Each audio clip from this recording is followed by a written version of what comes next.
The following podcast is brought to you by CDKOffers.com. Use offer code DIESHRINK for 3% off everything on the website and Broken Silicon for 25% off all Windows codes. All right, on with the show.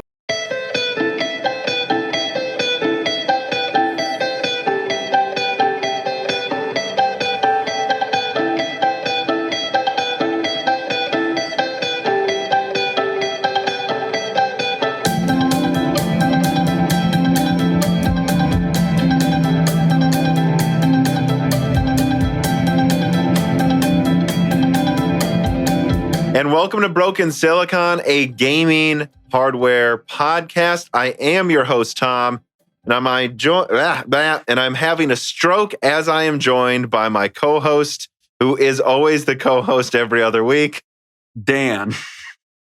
And I'm relenting. I guess it's correct, Tom. Dan's face as I made that every other week, arguably, almost certainly bad grammar joke again at him. It was just like, this really isn't done. This is, I think, the third episode you've started off the episode with this argument. So you could say that this podcast should be called Grammar is Dead. Well, that is the next podcast we're starting. Grammar is Dead. So I guess that's the announcement of that podcast. I'm sure there's a ton of crossover for that, right, Tom? Yeah, I was trying to think of another joke to add on to that, but I couldn't. So I will just say, speaking of podcasts, I mean, I just put out the, before recording this, what we're recording right now, the live stream for the end of January, where I actually went over the plans for the channel by the end of this year, which is, I don't want to retread, already spoken ground too much here for those who watch that, but basically, like right now, it feels like I am, and even you to a certain extent, are burning out a little bit. We're a bit overworked, but at the same time, when I asked people inside the patron, all of the patrons, what type of content do you want? There was a fierce pushback to not get rid of the audio only, and to keep the exclusive stuff coming, and also to keep the videos coming. And it's like, well, all right. So the solution that I came up with that could solve this, where the video people are happy, the podcast people are happy, and the quality and the release schedule, the quality becomes higher and the release schedule becomes more consistent, I think would be to record a large show that's 2 to 3 hours long every Wednesday, have it edited over Thursday, and released as an audio-only, highly edited version, just like now, to like $4 tier patrons on Thursday, and then a video version of it on Thursday, unlisted to high tier patrons. And then it comes out to everyone Friday. And then we have a dedicated video editor. Like if you were to do one big show, it would just be like, let's go over the news first for an hour with Dan. Let's then transition into an interview. And then let's also put in like a leak or opinion piece at the end. Then send that whole show to an editor who on Saturday releases the highly edited, maybe with extra graphics and faster pacing leak on Saturday, then maybe a edited, shortened version of the interview on Sunday, and then maybe a smaller, like other video on Monday, and then like an exclusive die shrink or an extended interview as a die shrink every Tuesday or Wednesday, and then just the cycle continues. Like that would be a way of scaling up the platform without reducing quality or eliminating what people want. And the reaction so far, at least in the comments that I saw, was very positive. Like they're like, yeah, that would be ideal if there was one big show for everyone. Then it was sectioned off into the stuff we want, other people want as well.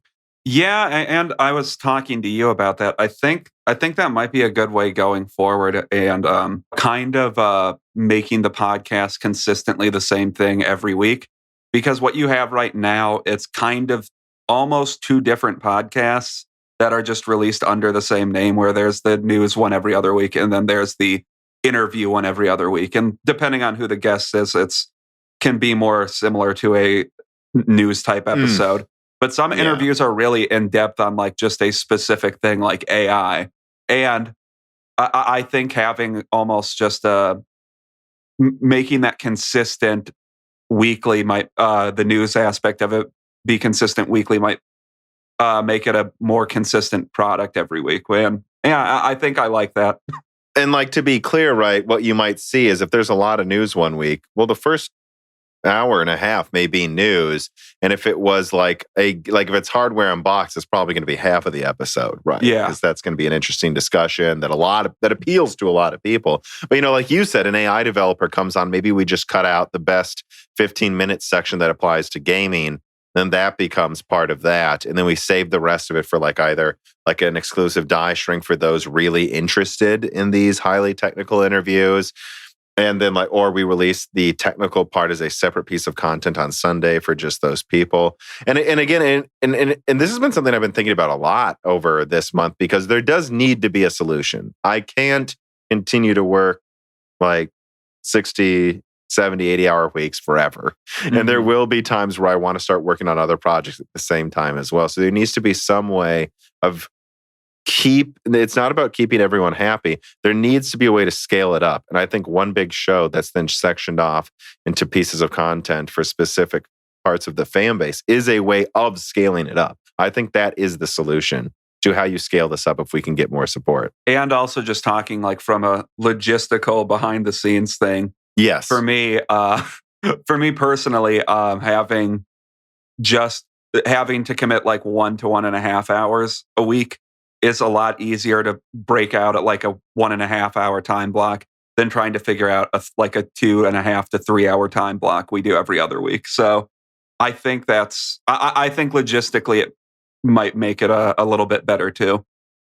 Well, and it's funny, I saw a couple of comments in the live chat during the live stream about this, and I saw some people say that sounds like an enormous amount of work. Well, first of all, we would need a dedicated video editor and some type of producer or notes organizer as well. So yes, this would require effort. But what I think they don't realize is if we were to streamline it into this kind of assembly line of the content you guys want every week, if we could make it, would basically turn this all into one big assembly line for all of it to come out every week instead of kind of just jumping all over the place. I don't think you guys realize how much work it already is, right? Because I think they're oh, that would be all this extra. It's guys, I think actually it'd be just more distributed work amongst several people, less so than me being the bottleneck and Dan trying to find time, right? Because I don't think people realize there's a day's worth of work for me putting together everything. And then there's 2 to 3 hours working on this. Even if it's only a 2-hour episode, there's the notes prep, and then we cut out some of it. And then all of that is done by Gerard for a few hours to make sure the sound quality is as high as we can get it, depending on the circumstances for the recording that day, and removing parts of the conversations that dragged on too long, perhaps right now. We will see. I think it's fine so far, but I don't think people realize that every podcast is if you combine it, even if it's just me and Gerard's time, it's 2-3 days of work per podcast, and then a day to 3 days of work, depending on how long the video is for a video every week. And then we also have die shrink and all of this. So there needs to be a way to scale this up and make it more of an assembly line and less of a hodgepodge of just random stuff we're trying to throw out. With all of that said, it'll probably already be out by the time I get this out, actually. By the time this podcast comes out, I will probably have the new goals in the new Patreon tier, which I believe we're going to try to get into the thousands. We're almost past 1,000 patrons now, which none of this, again, let us remember, this wasn't even a weekly podcast at first. It was every 1.5 to 2 to 3 weeks at first. And now, and it was an hour and a half, an hour to an hour and a half at first too. I think our second news episode was an hour at most. So we really have scaled it up. So make no mistake, though, going past 1,000 patrons, the reason it's already become so much more is because of that. But getting to the next step will require your support. And so just remember that we did put out 3 die shrinks, by the way, in January. Eventually, the goal is to have an exclusive drop outside of the early ad-free versions of content that's already there for patrons, every week as well, whether it be a die shrink, hits and gems, flavor states, some extra project. So remember, that's there if you support us. And remember, if you support us, you can also submit reader mails like CJ Alred has. And he says, will I ever be content with my build? Will I ever know true happiness? Well, I'll do the first question and you answer the second question, Dan. So Dan's giving Dan the one that's impossible to answer. But I mean, am I wrong? I think when we first built PCs, we were always looking for the next upgrade.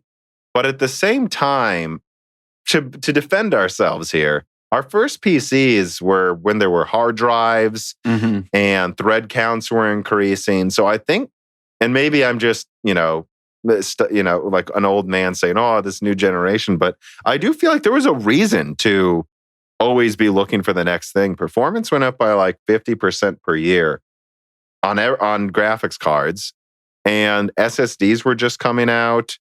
I mean, wouldn't you agree that 10 years ago, there was a reason to be looking for some new upgrades more so than now? I don't know. Maybe I'm wrong. I think up till last year, that's definitely true. This year is a bit different because I think it's just gotten some new, interesting products that are starting to come out again. But, they're too expensive to buy. I also think there's a heavy aspect of us always looking for new parts. Is like, you're kind of like when you just get into it, you're really interested in the new space. So you're like, oh, constantly wanting to buy new stuff. When you do your first PC, it's still such a new hobby to you that there's more enthusiasm to just do more minor upgrades for fun. I mean, I remember scrolling around with even case fans and like remember you remember in college, I got those Delta fans that could push like 150 cubic feet per minute or something, and absolutely insane. Yeah. And sounded like a vacuum. But I did that so I could overclock, or if I saw the temperature getting too high for an overclock, I'd turn a knob I put on the front of the case that turned it into jet engine mode. I remember. Like that was just for fun though, right? Yeah. I wouldn't recommend most people basically attach a jet engine for overclocking on their graphics card. No, it's just you're new to it and it's fun. And also, I think a lot of people make a lot of mistakes in their first build. So that's another reason you're probably. But I don't know. Will you ever be happy with your builds, man? I don't know. I hope so, but there's definitely. I feel pretty content right now having any graphics card with more than 8 gigabytes of RAM. As long as you're not trying to go to 4K or higher maxed out settings every time, having at least 8 cores. Yeah, I mean, obviously I have a pretty powerful editing rig with a Radeon 7 and a 16-core processor. So, yeah, I mean, some people would say, well, I hope you're content. Your PC is way better than mine. But at the same time, it's like I do have a lot of people pushing on me to get like a 6800 XT because it is about twice as powerful as my graphics card. The 6900 XT certainly is. And I have one here next to me, Dan, for review. So actually, let me pull this. Oh yeah, let me see that big boy. All right, so I showed it on the live stream. So if anyone's like, "Oh, why is it audio only?" It's like, well, you just pull up the live stream and you'll see it too. Yeah, here it is, Dan. Oh wow, this is a little ridiculous in size. I did say that in the live stream. Like, I'm starting to think they're getting too big. But yeah, I don't know. So I've got that here. I showed that off there. And I guess why I brought up the 6800 XT and showed it to Dan is it's just like, but if I were to get this, it's going to be because I discover it does some app that I use for the channel substantially better. It's not for gaming. I mean, I just got Resident Evil 2 as to kind of have a new game that I want to play on my PC that I know the 6800 XT will run better. And it's like, yeah, I'm pretty happy though. I told you before we started recording, I'm playing Resident Evil 2 on my Radeon 7 with 80% resolution scale. And the only thing I turned down was like God rays to like medium instead of ultra. That's it. 4K 100 frames per second. Like, yeah, so you're already getting pretty satisfactory performance. You said that it's about 2 times, the 6800 XT is about 2 times stronger than your current graphics card. And the Radeon 7's around a 5700 XT, and this is about double that. So, yeah. So I think it's probably like 80% or something, but I think that's where you start getting to a point where it would be worth considering upgrading depending on the price. So yeah, will I ever be content with my build? Well, if you just got into this, I guess what we're saying is probably not because it's just so much fun when you first get into PC hardware. But I will say that at this point, I'm content to game with these graphics for a very long time. Yeah. Right. Yeah. So. And games just look so good now anyways. It doesn't really matter. Yeah. All right, so let us move on to corrections and omissions. The Mighty Zealot writes in and says, regarding Horizon Zero Dawn's issues in Broken Silicon 85. So I discussed this with a senior software engineer, Dan, which he says, thank you very much for asking about the current state of Horizon Zero Dawn. I didn't expect you to challenge my bit about pillar boxing that was added in the game's cutscenes on 21 Ultra. So yeah, he highlighted some pretty big issues, and we were kind of talking about why games sometimes aren't optimized or have problems on different platforms. Apparently, Horizon Zero Dawn didn't really support 21 by 9 at first, and then for some reason in the cutscenes weren't 21 by 9. They had like black bars on the side despite being in engine. Mm-hmm. And he says, it's just that my question was already long. I didn't want to push it, but he says, here's the thing, though. I don't think it was what I said is a lot of times when you see weird things where it doesn't support a feature you'd think is obvious, like, guys, Dark Souls 2 didn't allow you to go above 60 hertz, and it's because the physics were tied to the frame rate. Also, they were still broken at 60 hertz because that game was meant for 30 frames a second, which was just, that was a big problem. I could do a whole episode on the crap I had to deal with that, by the way. I got shadow banned for fixing the game, Dan. That's what happened. I know, because your weapons would deteriorate twice as fast at 60 frames per second because weapon durability was tied to the frame rate. Yeah, which was ridiculous. But so I said there's a reason they usually have weird feature problems. So imagine if they allowed 120 hertz, by the way. Then they would break in like 2 hits. Yeah, I know. It's yeah. So I mean, I remember that too in Dark Souls 2 is literally carrying duplicates of the exact same weapon sometimes, so that. Oh yeah, because if you had like a low durability weapon, it was just you could have like literally just 2 fully upgraded katanas. Yeah, because you could not get through an area with a low durability weapon at 60 frames per second. Yeah. But so I said, there's usually some weird stuff in the engines. And if it's a console first game, that is why they have things like a weird 21 by 9 support. However, he's correcting me because I was wrong, assuming that's what was going on with Horizon, at least to the degree I said it could be, because there was a mod that fixed it. Yeah, of course there was. And then he also goes on to Navi cards had trees just disappear after a patch. Oh, that's nice. So just weren't trees in the game if you had Navi 21. That's insane. But he also has a link to how to fix it for those interested. So yeah, I don't have much to add there, the Mighty Zealot. All I can say is when I talk about weird camera angles, why don't they support a certain FOV slider or frame rate? It is usually some stupid engine level problem that they don't support that. Like when Fallout 4 first came out, there were some times where the physics would just go insane at 120 hertz, where I eventually just started limiting the game to 90 hertz for the first year of playing it. I could go on and on. I mean, there's a lot of games where if you turn up the FOB, things just glitch out. But yeah, apparently Horizon was not an example of this, though, is what he's saying. And moving on to another corrections and omissions. Now, Dan, this one actually is a reader mail. What he actually sent this, remember, Moore's Law is Dead has a P.O. box, so let me open this up here. And he actually has a couple of pretty important corrections. So let me get right into this. Meaty corrections.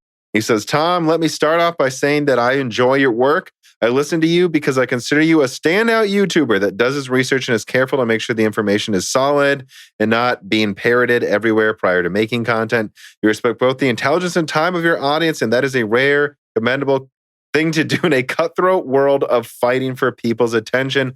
I profess with all this because this is a dreaded correction mail, and I don't wish for you to think that this is just some fanboy angrily ranting at you because you said something they didn't like. I greatly appreciate your diligence and work.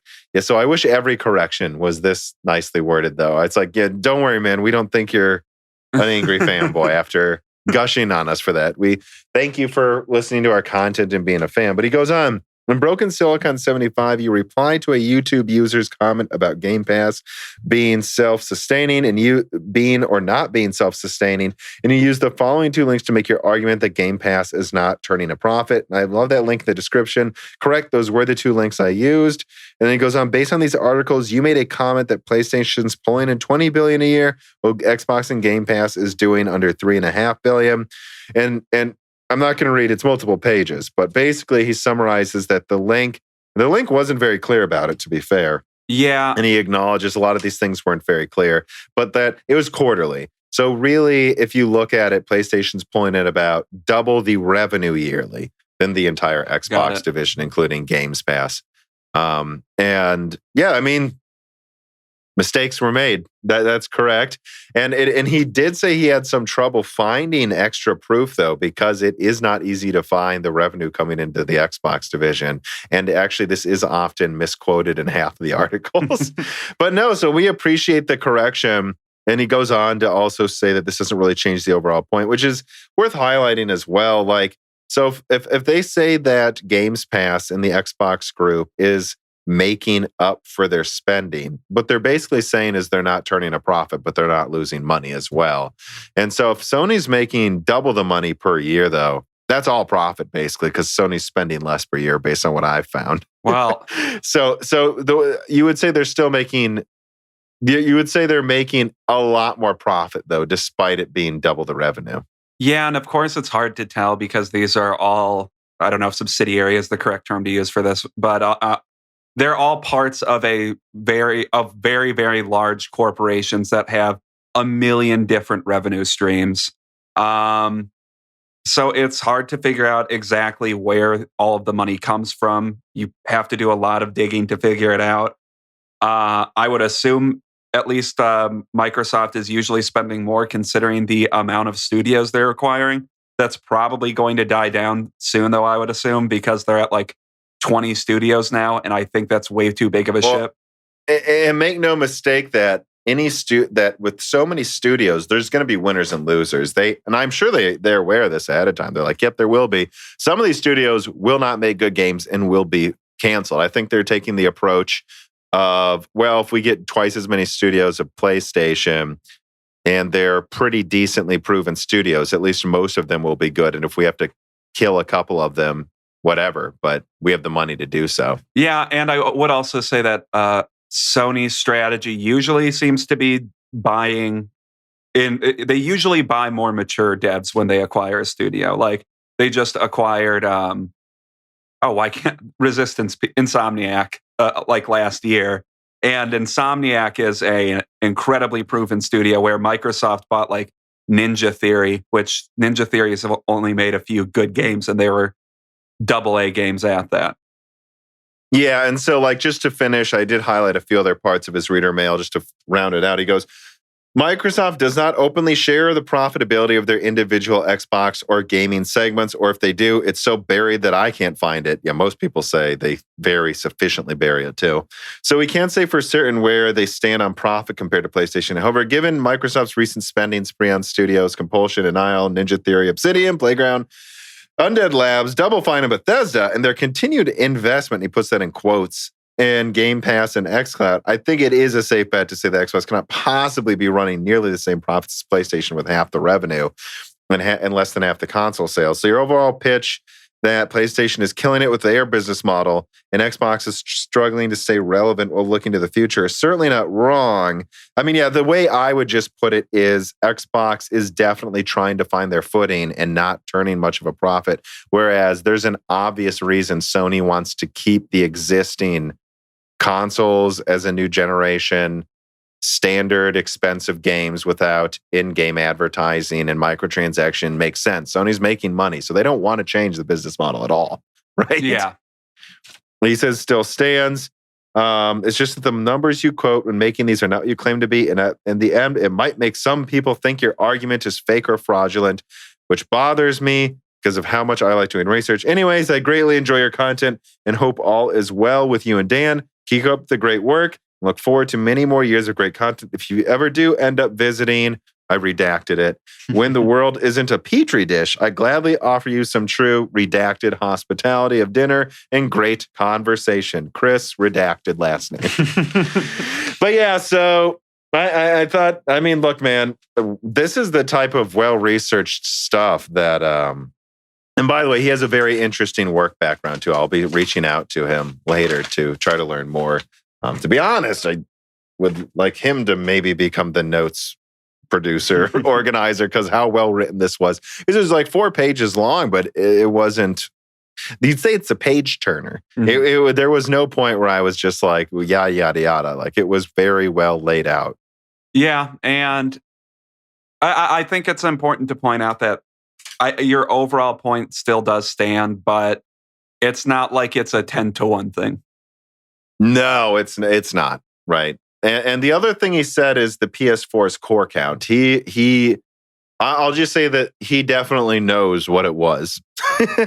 And despite some articles quoting 7 cores with 1 disabled, he says it's not. The PS4 just has 8 full cores. 1 is still reserved to help with background tasks. But that the overall point that the devs really could only use 7 cores for games is correct. So again, he's like, look, the overall point still stands, but they didn't disable a core. So again, thank you, Chris, for that correction as well. Thank you for the very long correction, Chris. But this is why we have corrections and omissions as an official section of the reader mail submissions channels. Like when we make a mistake, let us know. Just give us some Southern hospitality while you're at it. It's important to have people keeping you accountable too if you actually do make a mistake. I think that's important. I'm just not finding that in the YouTube's comment sections anymore, guys. I'm sorry. I don't see it. There's just too much to wade through. Yeah. I think we've dawdled around enough. Let us get to the stories of the week. Story number 1. The specter of AMD's 6700 XT looms on Ampere. Over the past few weeks, more information about the 6700 XT has trickled out, and unlike most news over the past few weeks, it's mostly good news. In short, Moore's Law is Dead has leaked new information from a couple of key sources, the same ones that actually got Navi 21 performance exactly correct, by the way. That is to say, not saying it's 20% stronger than the 3090, nor saying it's somehow as strong as the 2080 Ti. These are the same sources, and they point to the 6700 XT potentially not just crushing the 3060, but maybe even matching or slightly exceeding the 3060 Ti. The 6700 XT is stated to have 12 gigabytes of GDDR6 over a 192-bit bus, have 96 megabytes of Infinity cache, and provide around 60% the performance of a 6900 XT while utilizing half the die size. Should AMD decide to launch the 6700 XT in decent numbers, they could nearly make 2 of these mid-range gaming cards for every Navi 21 card made. And based on what Tom has heard, who's me talking right now, the profit margins would still be very good as long as they can sell them for over $350 or more. So there is reason to believe they would want to launch this soon.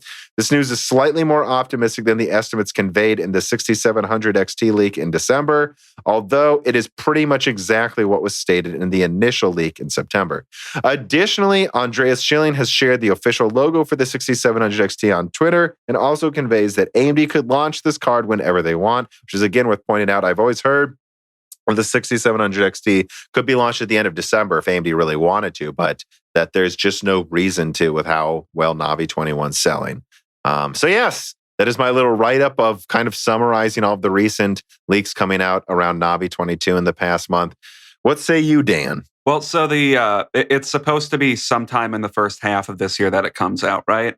I would assume closer to sooner rather than later, because if they can release it right now, I don't see why they wouldn't, unless they need to manufacture a lot or something. Because I mean, every day the 6700 XT isn't out is a day where 3060 and 3060 Ti's are being sold. So I think they should get it out if they can. Well, yeah, and even if like the 3060 is mostly reserved in its volume for laptops, better, all the better. Then we'll take the mid-range desktop market, right? Like I agree, and I remember conveying in some of my RDNA 2 leaks late last year that, as far as I could tell, in real world testing and validation terms, that Navi 22 was done about a month after Navi 21 was done. And Navi 21 was launched in November. So I've always conveyed they've had these samples to one degree or another in December. They could have done a very late December or a January launch. They just haven't. And there's been real discussions recently like, well, shit, if people are buying 6800 XTs for $800, we can't even keep these in store shelves. Why would we even release this? But I think when they see the 3070s selling for, which is what I conveyed in my 6700 XT leak this January, when they see 3070s selling for 600 and 3060 Ti selling for over 500, they go, well, if we can make this, within 10%, even 15% of a 3070, we can get away with getting almost the same profit margins as the bigger cards. And now we can make twice as many and capture market share. So I think there has been this hesitancy. Like I knew the professional cards were coming out late Q2 was always the plan or something.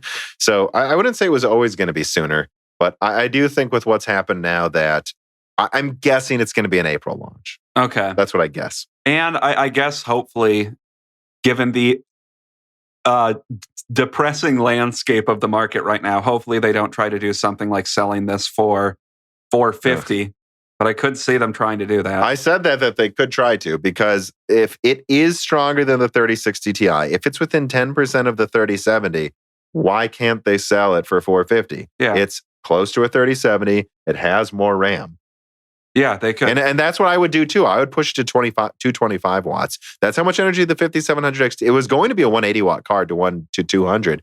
But nah, screw it. Why not make it 225 watts, push this thing to like 2.5 gigahertz clocks, give it the fastest memory you can, or 16 gigabit per second, and really make this thing nip on the heels of a 3070. If you can do that, you can sell something that's half the die size for most of the price of Navi 21. Yeah, and sure, the argument of the energy use goes away a little bit, but who gives a shit if they're selling it for nearly the price of a 3060 And are Ti? you really going to notice?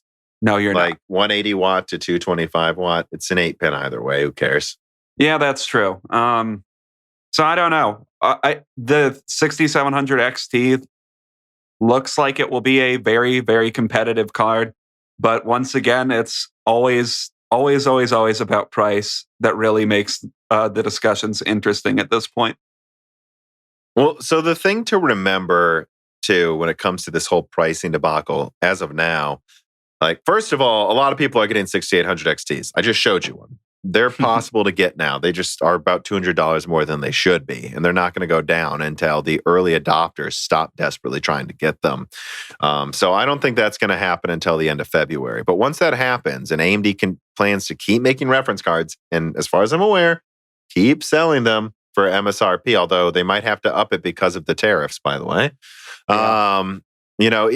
Nonetheless, if they could, even if they could just make it so like the 6800 is like 650 and the 6800 XT is like 750 or something, as long as they can keep doing that and keep them supplied, I do think supply will catch up to demand sooner than you think, just because these cards have intentionally, as far as I'm aware, at the hardware level, nerfed mining performance. So they're not that much better at mining than RDNA 1 cards. And so there's not as much of a incentive for the price to stay high. And so what I would be doing if I was AMD is just trying to shore up supply of Navi 21, preparing for as big of a Navi 22 launch as possible, by the way, and then push the cards as hard as I can and try to just get them out right about when Navi 21 supply is catching up with demand. Right about then. And I think that's probably April. I guess the timing, I don't know. April sounds possible. I guess the other question is how many people that would normally buy a 6700 XT for like $400 or $450, how many of those people are now going to like $600, $700 for 6800 XT? I guess there's probably a decent amount if they can get like a 6800 for $580. I guess some of those people exist, but I do feel like what's out right now largely serves a different market than people that would buy a 6700 XT. Well, you might be surprised, Dan, because Seawolf writes in and he says, just an FYI, Nvidia is winning. My friend and I have drunkenly bought 5 3090s so far. Yeah, watch your drinking then, man. Says, I'm one down on him. I'll get my third when I can get a factory water block card. I'm not going down without a fight. Might have to pay a stupid amount to win this battle. And this reminds me of a lot of people in December. Specifically, I saw say, I was waiting to try to get a 6800 XT for under 800, but I've given up. I can't get it. And so I just bought a 3090 because they're in stock for like 1800. And I'm like, so So double the price was just always an option. And I do think there's more people than you'd think that just want anything they can get and bought a 3060 Ti as well for the same reasons. It actually had a decent amount. I think it had like 200,000 at launch or something, as far as I'm aware.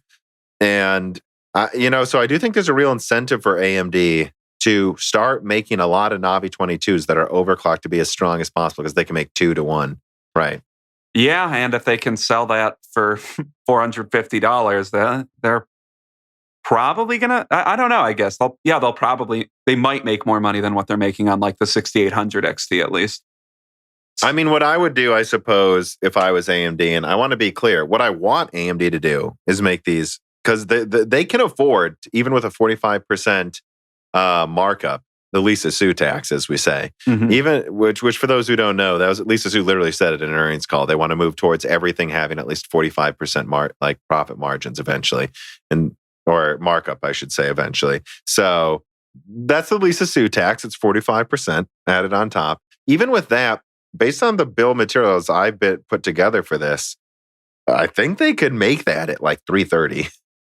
So there's no reason they couldn't sell this for $350 and then have a 12 gigabyte version for $250. And if they did that, they would bury Nvidia. The problem is Nvidia's playing both sides of the market right now, and demand is out of control. So there's just no reason for them to not.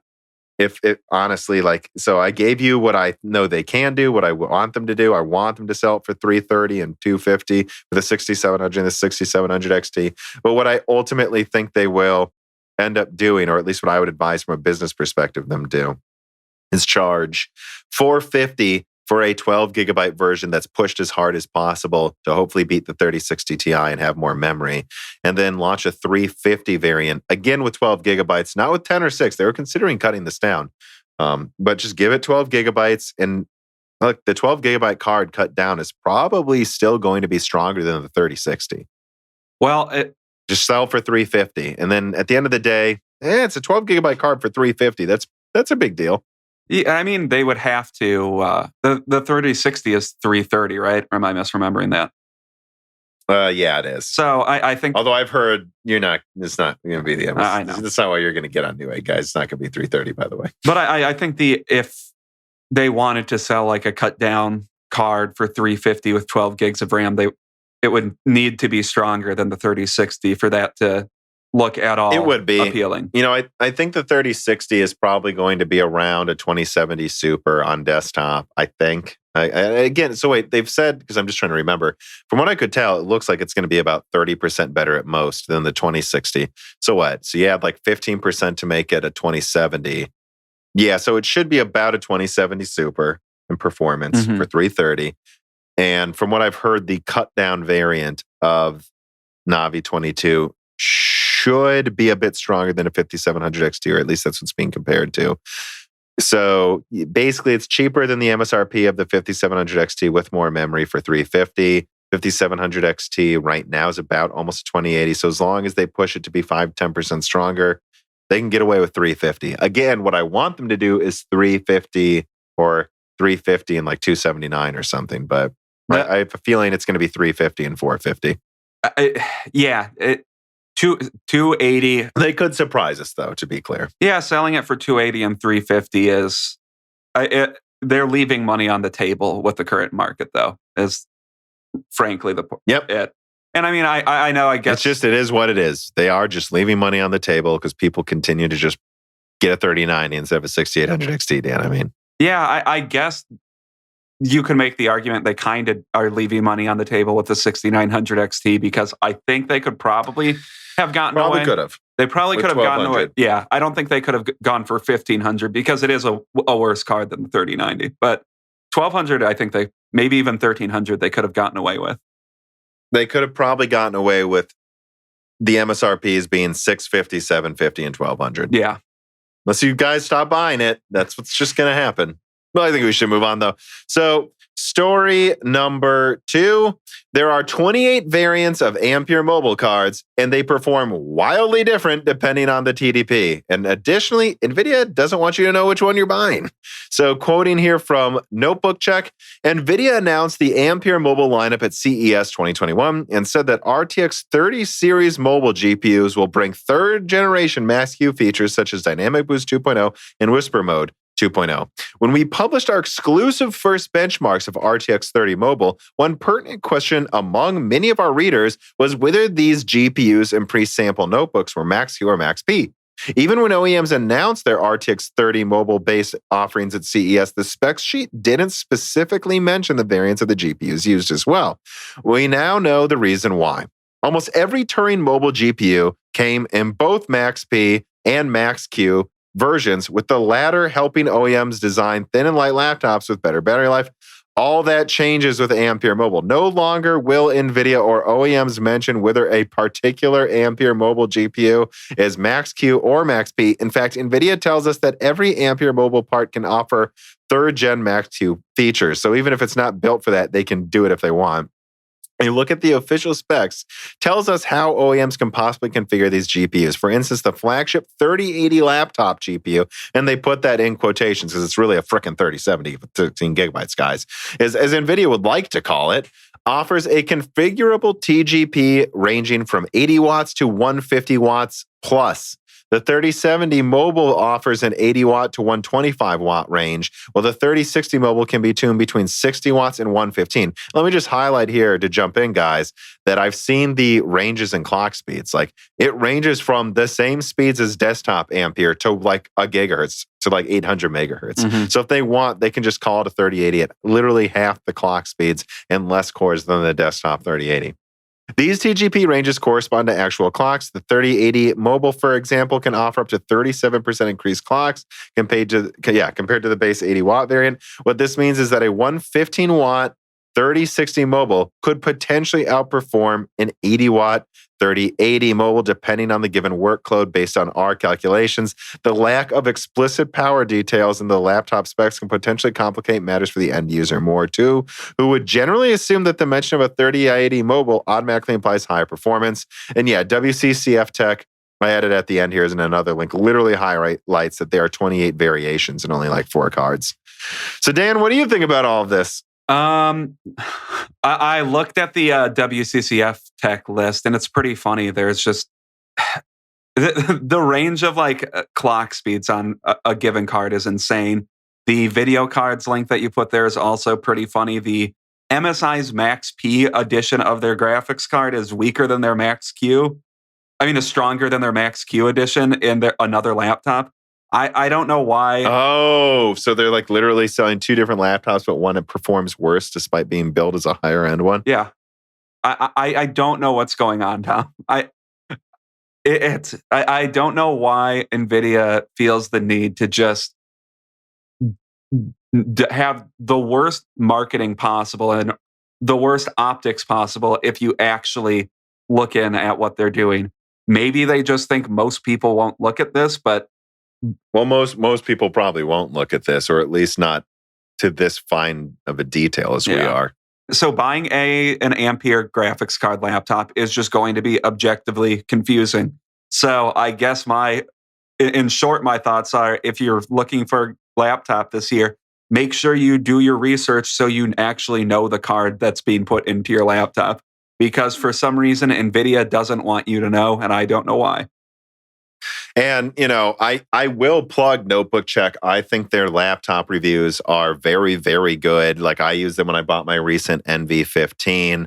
I'll just give a shout out even to the writer of this write-up, because this is what I'm looking for. This is why I need a notes person to find the best versions of write-ups, so I don't end up using like the WCCF Tech version where they repeat the same sentence 3 times. No offense, guys, but come on. What's his name? Vaidi Yanathan Subramaniam. There's a very long first and second name. Usually I have a problem reading Indian names, but yes, he did a very good write-up, and I do recommend Notebook Check. I used them when I checked out my NV15. And I mean, it was funny, even back then, they said that due to the vapor chamber cooling and the almost PS5-like filling of a copper heatsink throughout the entire laptop, the HP NV15 6-core i7 outperformed the 8-core i9 in its competing Dell. The Dell competition in the similar form factors, showing they're like, yeah, they used a cheaper processor, but they put that money towards better cooling, and it allowed them to compete on the same level. Yeah, so I guess it also needs to be highlighted that there's always going to be like these weird anomalies with laptops because thermals are such a more big of a deal with laptops. So doing due diligence is always good when you're getting a new laptop. But I think Notebook Check seems to be one of the better. If you're looking for actual in-depth laptop reviews, they're definitely one of the better ones. The amount of snark in that article, I think, tells me that they're probably going to adequate. Yeah, I think that means they're probably going to be holding Nvidia's feet to the flames when they're reviewing these laptops to actually get the correct information, like thermals, power usage out. Yeah, and I mean, when you look at why this is happening, it's because, look, Nvidia is doing this for their investors. They need to make it look like this is the biggest release ever, even though if we're being honest, again, I don't think Ampere is any more of an increase really than Turing overall, guys. Like, it really isn't. You look at the 3090, which is a 350 watt card, that's about 40% better than the 280 watt Titan RTX or something. It's like, so really it's 20% more efficient at best, and it's like, when you look at that small of an efficiency gain, well, yeah. So, I mean, like, I bet it's literally almost exactly linear. So 350 divided by 280, 25% increase in efficiency when you consider that it's, 40% stronger for that much. Yeah. So like 25% gain in efficiency. Guys, there's no way around this. The laptop lineup's only going to be about 20 to 30% better than Turing. Like, if that. And I mean, you look at the specs of some of these 3060s, these laptop, the most eye-rolling quotation marks ever, these laptop 3060s have 3,000 cores, so 20% less than the desktop 3060, and they're clocked lower. Okay, well, wait a second. Didn't we just talk about how like the 3060 is a 2070 Super? It's like, what's about 20 to 30% weaker than that? A 2060 desktop. And so which is probably only about 20 to 30% better than the laptop version, the thermally constrained version of the 2060. So yeah, there's no way around it. Like, if you undervolted a Turing 2060 laptop, it might perform the same as a lot of Ampere 3060 laptops.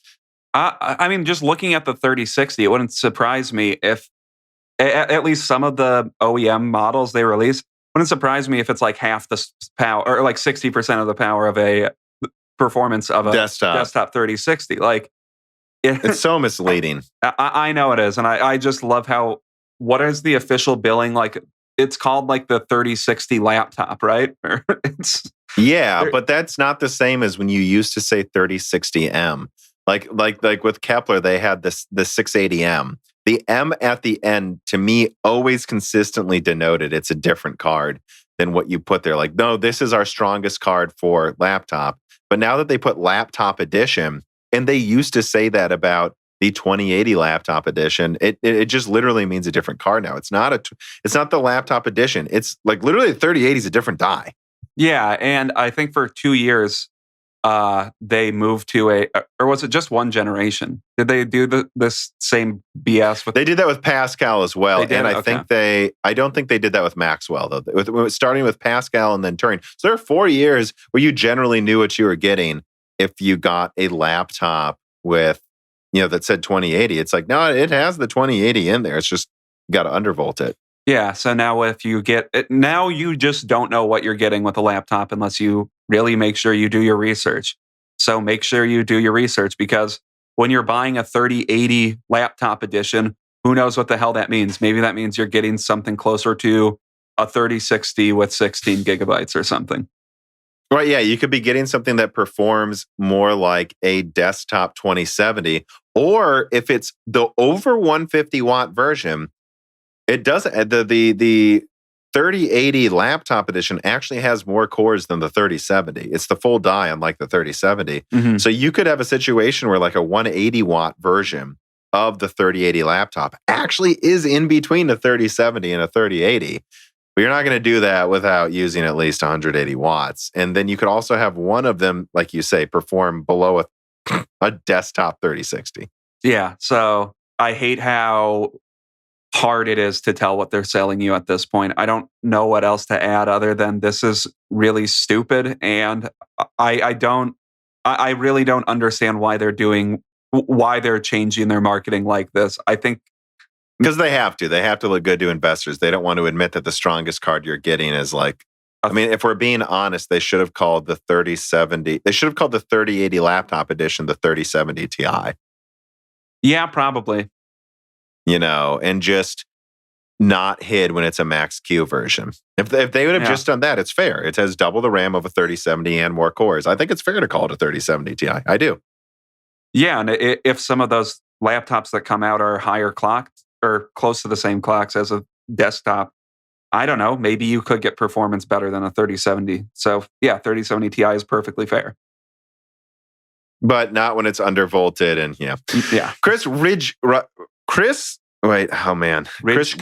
writes in and says, do you think Nvidia have painted themselves into a corner with the power consumption of their latest graphics cards? Do you think the market will truly accept even higher power consumption in the future, or is Nvidia's only realistic way forward to increase performance while keeping power consumption the same? Surely there is a limit to what the market will accept for volume products, or is the allure of a Halo product just too strong? Well, personally, there's professional and database and server cards that are 400 watts. So that's the limit. Over 400, the thing becomes almost impossible to freaking cool. So I really think 400 watts is the limit. And I think if AMD can make, which we'll get to it in another story today, the RDNA 3 cards, if they can make some 160 CU thing, as I discussed with my previous custom broken silicon that uses 400 watts, if they can actually do that, and it actually crushes NVIDIA's top card in performance by a huge margin, screw it.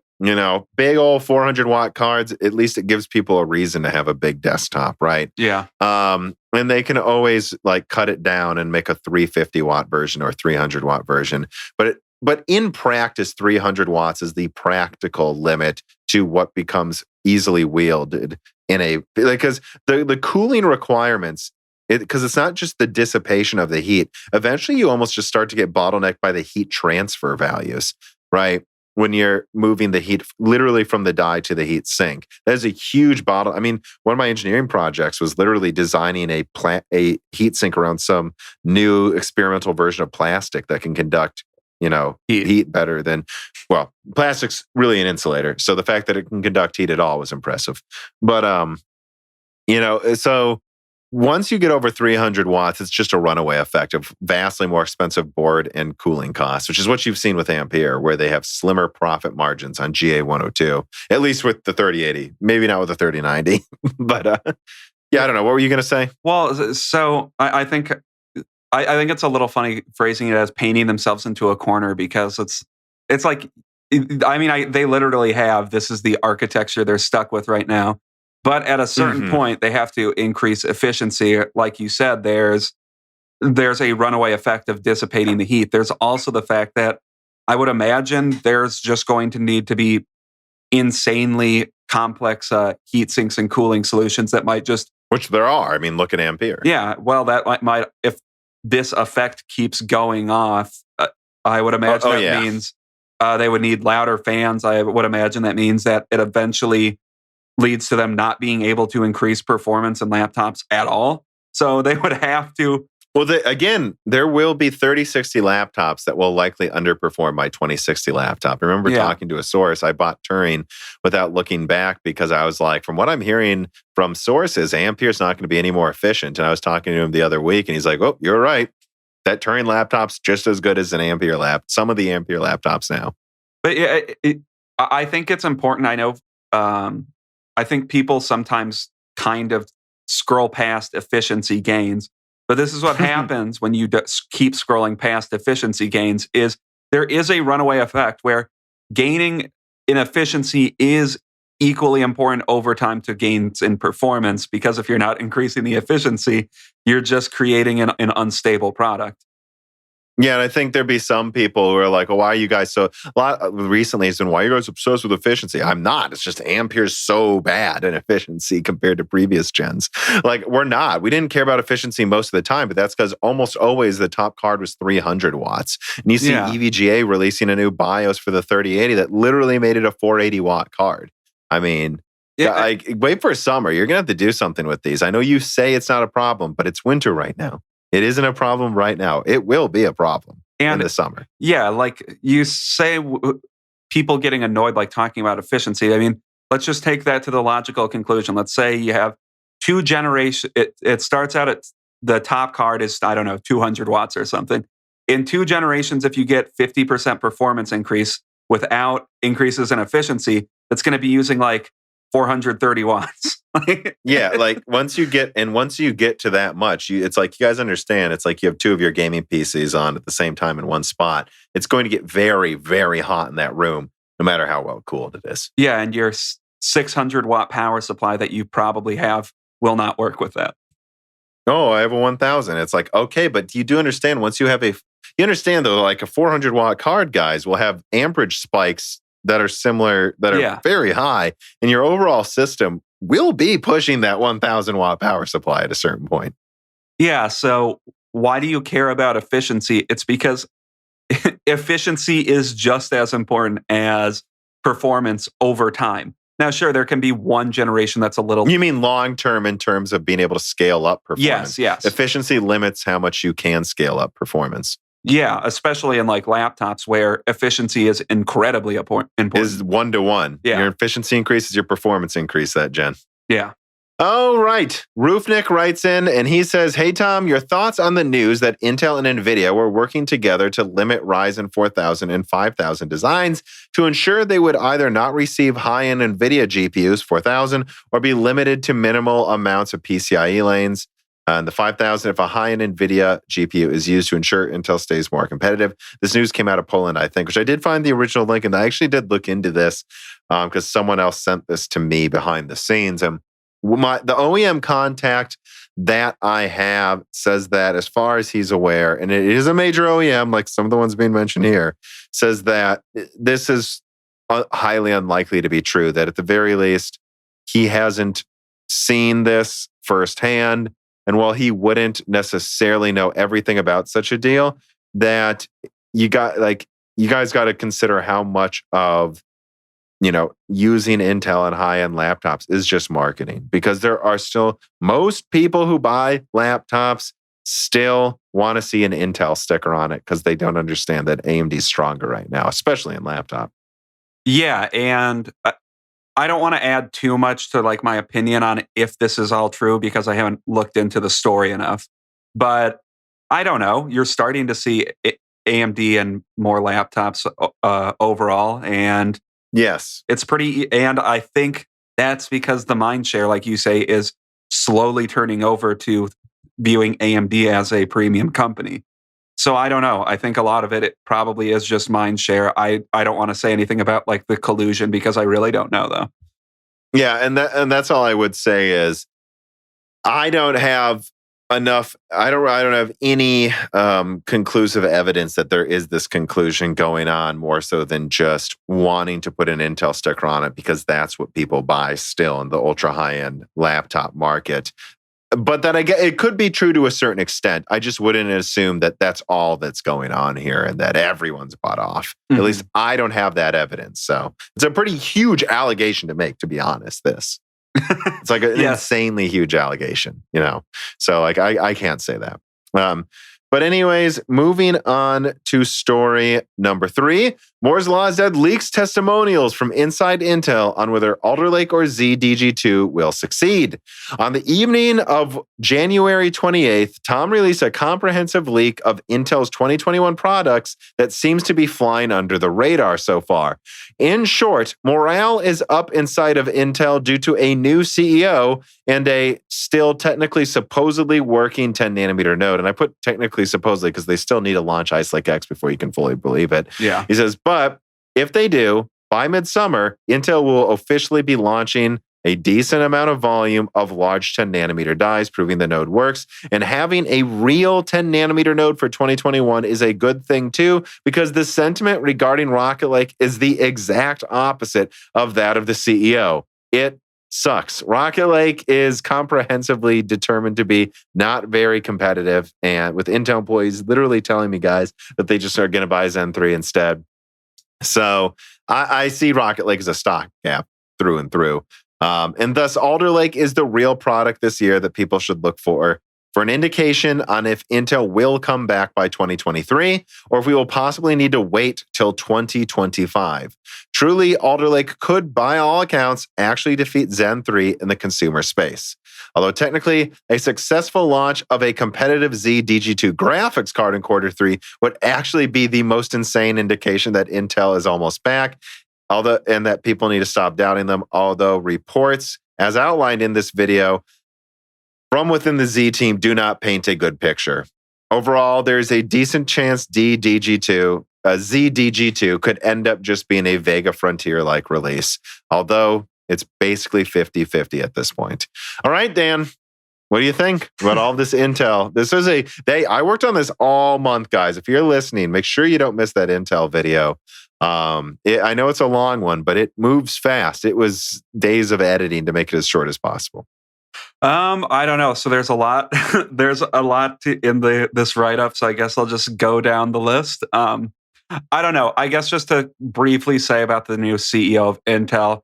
Yeah, I could see why morale would be up due to him getting promoted. He's like a homegrown Intel person. I think he started working at Intel as a college student, and he was like a research technician there.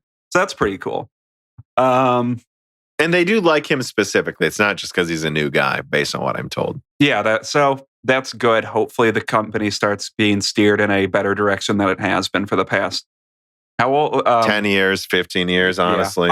Yeah, we shouldn't pin everything on the last CEO because things have clearly been going wrong there for a while. 10 nanometer obviously needed to get up at manufacturing at some scale if we ever want to see 7 nanometer come out of Intel. Or like you're saying, why would you believe 7 nanometer is ever going to work if you can't fix 10? Yeah, like maybe they don't switch everything over to 10 nanometer because it's a shorter lived node.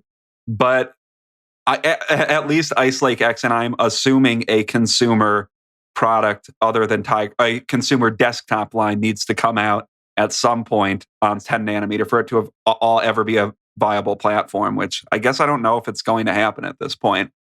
But because a lot of they're officially transitioning a lot of their 14 nanometer fabs to 10. Yeah, so I guess we'll probably get a generation or two on 10 nanometer to some extent. Alder Lake, I think, is what we've been talking about as the only real saving grace for Intel for a long time now.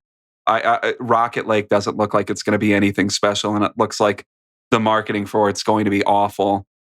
And finally, to DG2. I'm constantly skeptical of if Intel graphics are ever going to come out, or Intel discrete graphics are ever going to come out, because I think we've been hearing about Z since before you were even doing this channel, right? Yeah. I remember we were still playing Battlefield 1 the first time I heard about Z. So yeah. So I don't know. I hope it comes out, and I think you're right. If that comes out this year, and it's like a mid-range card with good performance, with good efficiency and at a decent price, I think that's a good indication for the company as a whole, because that means they're still devoting resources to this experimental thing. So for me, the real question that I highlight in this video, which is titled, Can Intel Retaliate in 2021? That's really the question at this point, right? And to what degree? Because they're not going to beat AMD this year. That's my point, right? But Can they start swinging back at all? Because if they can start swinging back this year, I'm going to start to question, because Golden Cove was one of the first I would argue actually the first good giant leak from Moore's Law is Dead in late 2019. And that is about to come full circle. So I've been covering Intel for this long. It's been mostly bad news because they keep falling farther behind AMD. But if this thing I've been covering since 2019 can't live up to expectations, I'm going to start to go, well, I don't know. I don't think they're going to come back anytime soon then, because 10 nanometer is supposedly pretty much fully working now. I don't know that it's as good as like the almost 100% yields of 14 nanometer, but I've been told it might actually be above Skylake's early yields. Like, so it could be either like 70 to 80% now with smaller dies. So if that's true, they need to prove it, and they need to prove that they can still make great architectures. And that's why I think it all comes down to Golden Cove. I mean, because now that their node's working to a certain degree, they don't have an excuse. Once they get 7 nanometer working, who cares? AMD is going to be on 3 nanometer. They need to prove not only will they be on 7 nanometer, which I've heard is arguably maybe better than TSMC's 5 on paper. Again, it doesn't exist now. To say it's better, I think is a little asinine. But, if it is that good, it doesn't matter if they don't have a good architecture on that. And something I actually pointed out today in the comments to someone on YouTube is they're like, oh, it's only the node that's making AMD win. And it's like, really? Because last time I remember, Zen Plus was more efficient than Coffee Lake. And that wasn't on 7 nanometer, guys. Yeah, that would have been. That wasn't using right? chiplets either. Yeah, so no, they made a monolithic architecture.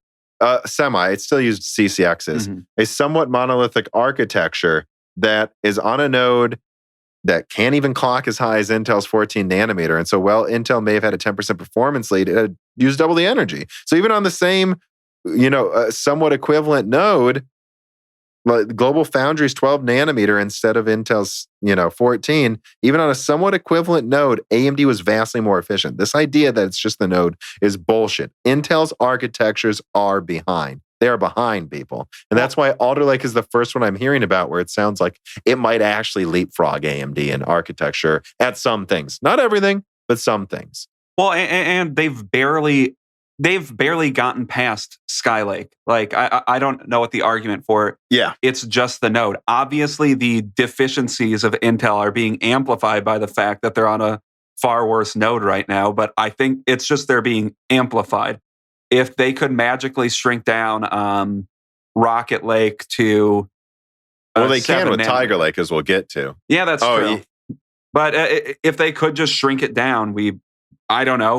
We'd have to see how well it would perform, but that doesn't exist. So we'll never know. You're saying if they literally put Rocket Lake on 7 N7P, which is the node Zen 3 uses, I mean, we'd probably be looking at something that performs maybe the same with having less cores. Like, are you so sure it'd be better? And remember that Cezanne's monolithic and may actually outperform desktop Zen 3 in gaming in some scenarios. Yeah, that's true. So I think in a lot of ways, Intel is still operating on like a node from like 2016. I mean, I know it's gotten better over time, but not that much better. And I think Tiger Lake is an actual good architecture that they've developed. And now, sure, it's only really on 4 cores right now, and it's only going to get to 8 cores. But I think that shows that argument immediately is wrong, that because Tiger Lake is so much better than what they have right now. Yeah, I mean, like I and again, right? I feel like now is when time runs out if Alder Lake isn't good, because AMD is not, as I've said before, this used to be a meme on the channel, AMD's not sitting still. Like, they have Zen 3 now, and they might even have a Zen 3 Plus to compete with Alder Lake. If Alder Lake can't overall beat Zen 3 Plus, the stuff I'm hearing about Zen 4 is it could be a bigger leap, as I outline in the video, from Zen 3 to Zen 4 could be a bigger leap than Zen 1 to Zen 2. Guys, Alder Lake needs to be very good to not be just completely thrown in the dustbin overnight when Zen 4 launches 6 months later. And the argument that, it will be better than Zen 3. If Intel wants... How much? Yeah. But if Intel wants to remain in the market as a viable option, it has to be. Coming up with... releasing a new architecture that's better than your competitor a year after it comes out isn't good. That's expected. Right. Like, and that's what I said too about Rocket Lake is, look, at the end of the day, They were trying to launch Rocket Lake in Q4 last year, but really even that would have been too late. Rocket Lake there should have not even been a comment like Rocket Lake should have launched mid last year to compete with Zen 2, like Matisse too. Like it shouldn't, like this is so behind. And that's why Alder Lake needs to be good. And if it's not, then I'm going to say, so what? Now they have a decent node again, and their architecture sucks. So I don't care what node they get to if they can't design something that can catch up to AMD. I don't want to see like what just happened. Raja was like showing some 3D stat graphics card that uses their own 7 nanometers. It's like, what's this fucking thing's coming out in 2023? Great. Ooh, look at this 3D stack thing Raja's holding that you'll never buy. Like, stop holding up stuff we're never going to buy and prove you can actually make something. And from the sounds of it, the good news is, Dan's laughing because I'm getting heated. Like from the sounds of it, Alder Lake could be that good. What I have heard is it's being fast-tracked. More resources are being put behind it to launch on time in Q3, could even launch during the summer, and that this thing could wipe the floor with a lot of the Zen 3 lineup.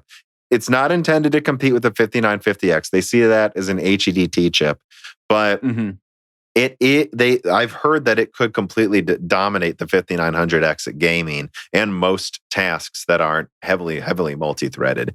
So if that's true, that is very good news. That tells you, okay, so Intel's got something now that made up for the ground AMD's taken, or most of it. But again, if it ends up just being worse at most things, we're 5% better at gaming again, it's not going to be enough. I don't think that will be the case, though. Again, that was the point of that video. Is the reason that I highlight Alder Lake so much, though, is that from the sounds of it, this is the thing that proves that Intel's back. And again, if Alder Lake's a failure, then when are they coming back? Why would I be excited about Meteor Lake, right? Like then I say, well, see you in 2025. Yeah, 2030. I don't know. That's Alder Lake needs to be better than Zen 3.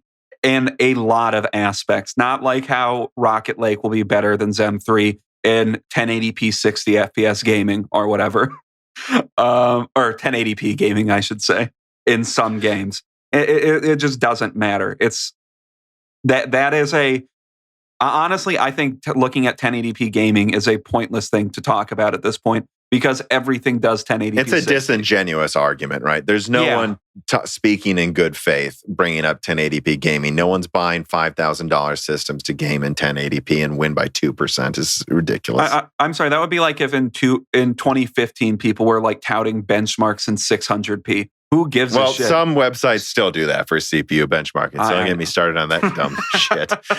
Deke writes in and says, hey, Tom, in regards to your recent Z graphics video, how spicy do you think the 500 and under market may become? Well, I think really spicy if it was good, which I bring up this reader mail just to make sure we also highlight. Look, DG2 is targeting 3070 performance with 16 gigabytes of RAM, hopefully under 200 watts, and possibly sub 400. So, and they're trying to get it above the 3070. But I only think that, as I've always said, it only matters if it launches on time. If they actually launch this on Q3 and it's a real product for gamers, hey, look, a 180 watt 3070 with double the RAM and a lower price point with really good encoding and exporting and rendering capabilities. That sounds like a monumental success as a first try at competing in graphics.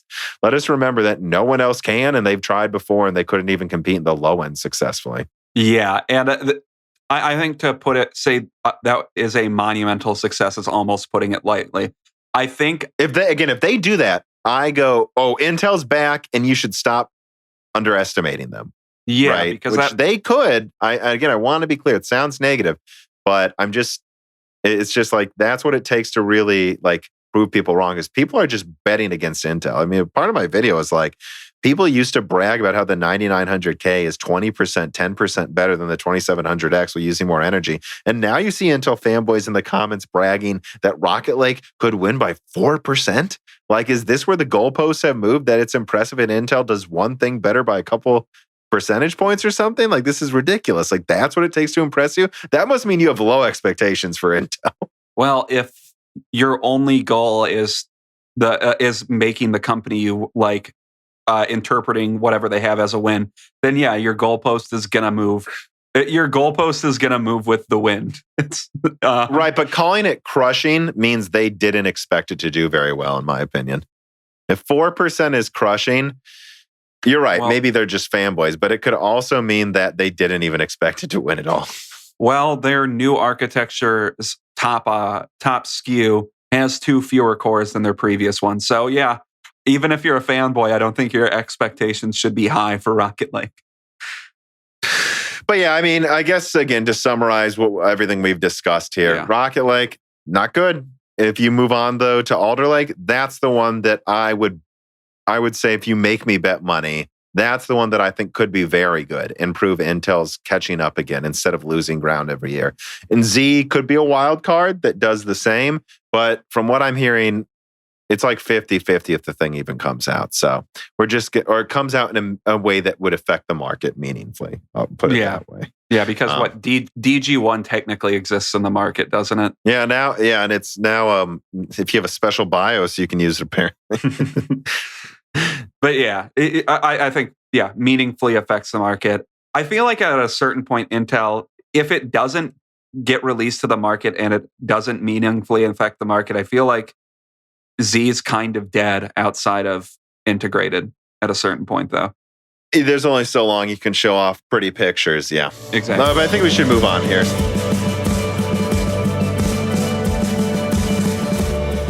Well, it's the holiday season, and you know what that means. Lots of travel. For this holiday season, and hopefully for a more open 2021, I bought a studio laptop for mobile editing. And of course, well, it didn't come with an open license of Microsoft Office, and those can be very expensive, especially for the professional version. But luckily, I was able to get Microsoft Office Professional for a reasonable price from cdkoffers.com. Go to cdkoffers.com and use the promotional code BrokenSilicon to get 25% off an already cheap list price of Windows 10 Professional. Then all you do is click on your email account, go to User Center, and then My Purchase Orders to get the code. Just use this code with a normal download of Windows 10 Professional from Microsoft's website. All right, links in the description. Story number 4. AMD RDNA 3 based Navi 31 GPU rumored to feature MCM design and improved ray tracing. Well, let's be clear, this was rumored by me a year ago. But moving on, I think this is DSO Gaming I'm quoting from. AMD has been quite successful with its chipless-based design, which the company has used in its recent Zen series of processors. Instead of building standard monolithic CPUs, AMD has been opting for a new type of configuration, utilizing chiplets, splitting up the I/O die and various cores into different nodes that are then combined together. Now, there is some chatter on the web that AMD's upcoming flagship Navi 31 graphics processor might be the first GPU to use the MCM multi-chip approach and design, and this chiplet design is supposed to feature 2 80 compute unit dies. This doesn't come as a surprise because AMD's already submitted a new patent for an MCM GPU chiplet design before. The leak comes from Twitter user Kepler L2, and according to him, AMD's next-gen Navi 31 will have this dual chiplet design. So again, they repeat themselves a few times, I would argue here, Dan. But this is why we need a producer to find the best write-up. But yeah, no, I mean, you saw this floating around. Yeah, I mean, I also found another patent. I stumbled across a patent this week that was it was some type of chiplet design for ray tracing, for accelerated ray tracing. So there's obviously a lot going on with chiplets and AMD graphics cards right now. So I would assume they're going to come to the market, that RDNA 3 is going to feature chiplets in some way, shape, or form. I mean, you've already been saying that for a month, for months now. But well, for a year. Yeah. Dalmeen Peterson writes in and says, do you have any more information on RDNA 3's MCM approach outside of the existing rumors? I mean, I would just say you've got to go back and actually watch my content that leaked half of this stuff months ago. First of all, is what I advise. But also, there's a very long RDNA 3 rumors discussion in Broken Silicon 85 with the senior software engineer who was just on. And I think it was quite good. He points out, which I want to be clear, what I've leaked is that there is an enormous amount of evidence that RDNA 3 at the very least has an I/O die based on a couple of sources, but that we shouldn't double down on how they're going to organize the overall architecture. So at least there's 2 dies, right? And so there should be at least an IO die and a GPU chip. And as I discussed with the senior software engineer in Broken Silicon 85, this is a huge deal if they accomplish this, though, for AMD, when you consider how much less money they need to spend in design costs. Because when you look at Turing or like that have like what, 10 different dies? There's like TU100, TU102, TU like there. Actually, I don't think there was 100. I'm thinking of Pascal there. And there were like 10 versions of Pascal dies. Whereas, I mean, there was just Vega on desktop. That's it. They had one Vega die and like 2 or 3 Polaris dies. That's all AMD can afford. But if all you had to do is this, and this is the argument I make in the last Broken Silicon, if all you had to do is make a 192-bit IO die and a 384-bit IO die, and then you just made an 80 CU die and a 40 CU die, or even just 180 or 164. Yeah. Yeah, or like even like a 40 or 60 CU die that you could, I don't know. There's a lot of different configurations you could But you could basically design 4 dies total, and just like you're doing now, but mix and match much more powerful components, whereas NVIDIA is forced to spend hundreds of millions designing all of these different dies. Because there's going from the soft design to the hard design that's actually manufacturable is an enormous amount of work, guys. It takes hundreds of millions of dollars every generation to do this.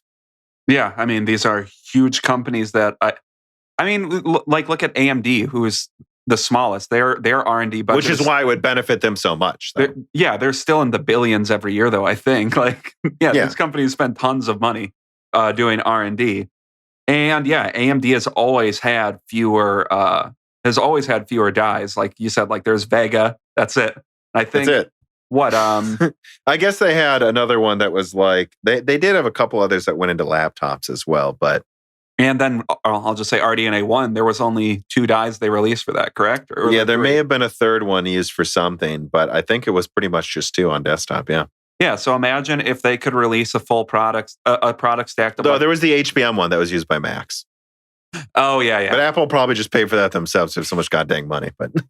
But yeah, so what I was trying to get at, though, is they could release a stack of... or however many cards you want, custom cards for OEMs with like 2 or 3 different dies, essentially. Yeah. And it's worth also highlighting, he was worried about power usage, as we've already mentioned. Like, so wait, 280 CUs, even on 5 nanometer, you're not going to cut power usage in half, most likely. I mean, so what, you're making 500 watt cards? But it's like, well, no, not really. First of all, you can go to 400 because NVIDIA is already selling a A100 using 400 watts in that configuration. So that exists. So that's already a market, 400 watt cards. Not for gamers yet, but it's there.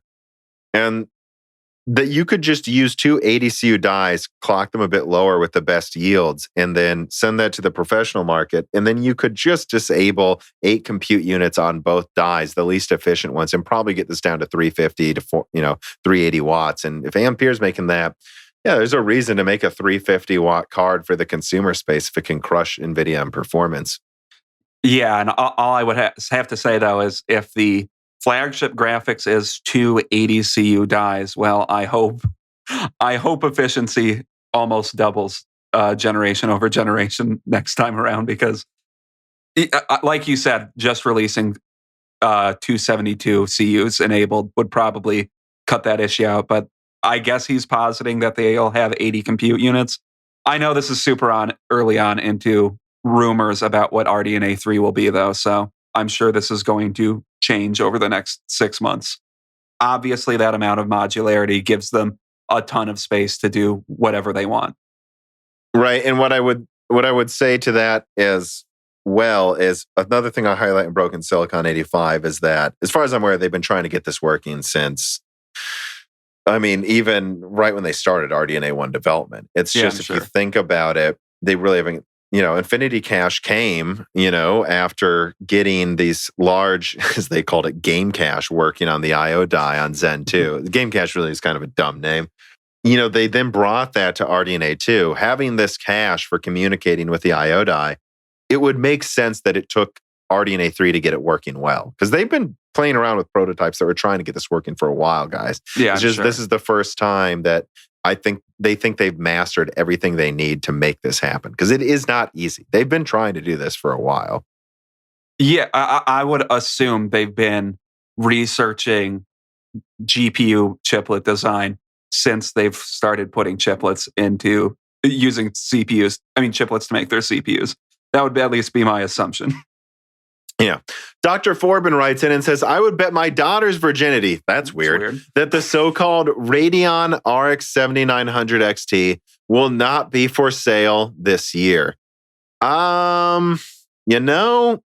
It's hard to say. I think as far as I can find looking things up here, AMD's trying to get it out this year. The way I would expect it to be is somewhat of a paper launch in December instead of a hard launch in November like this year. I think they're going to try to have something out. And again, those listening, it was a hard launch. Even if you couldn't get one, I'm sorry if you couldn't, but it was a hard launch.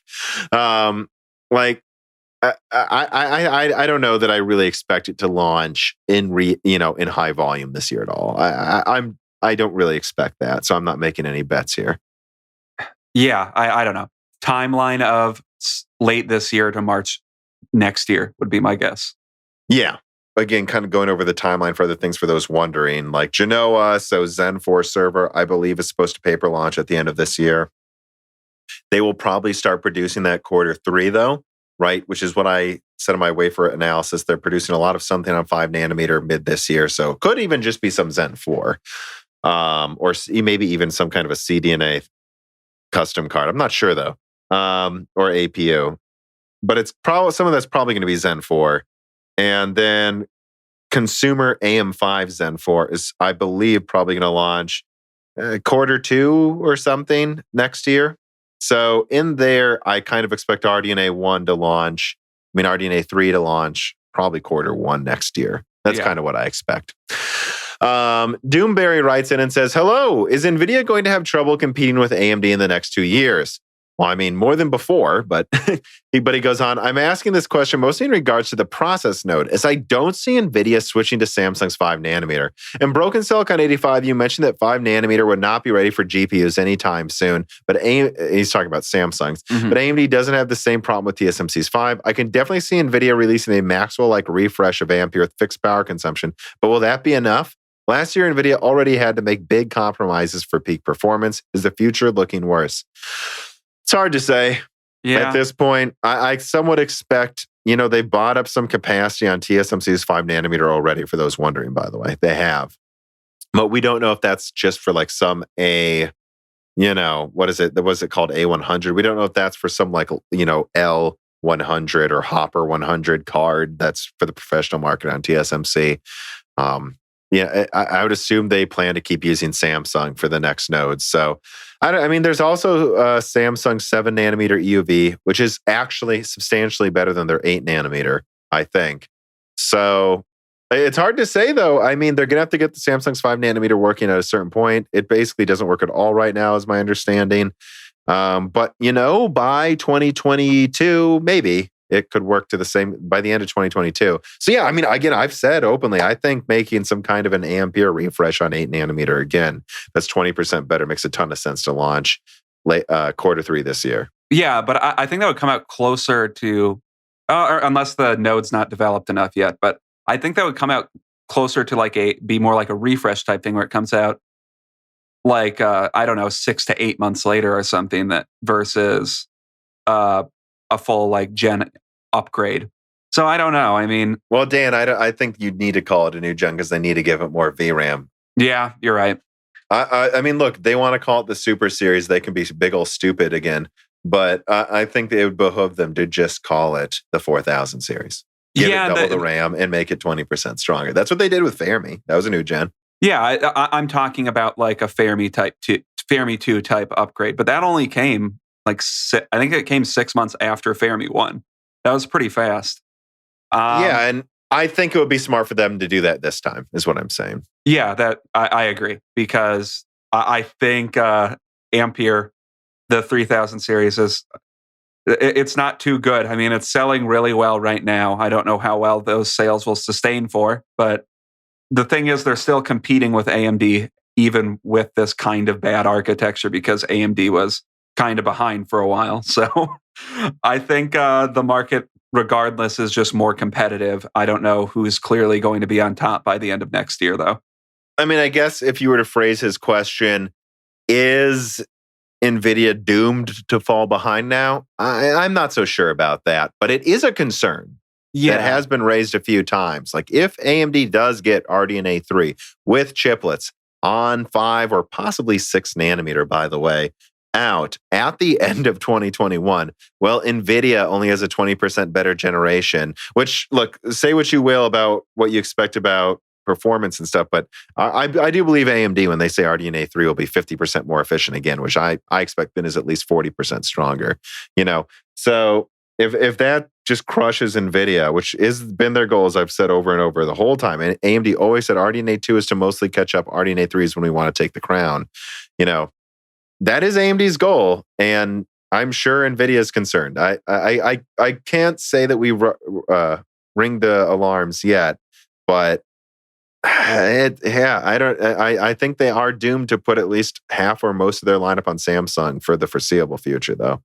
Yeah, you can't count out that they might put like part of the next Ampere refresh. It might be 30 or 40% better because they put it on TSMC.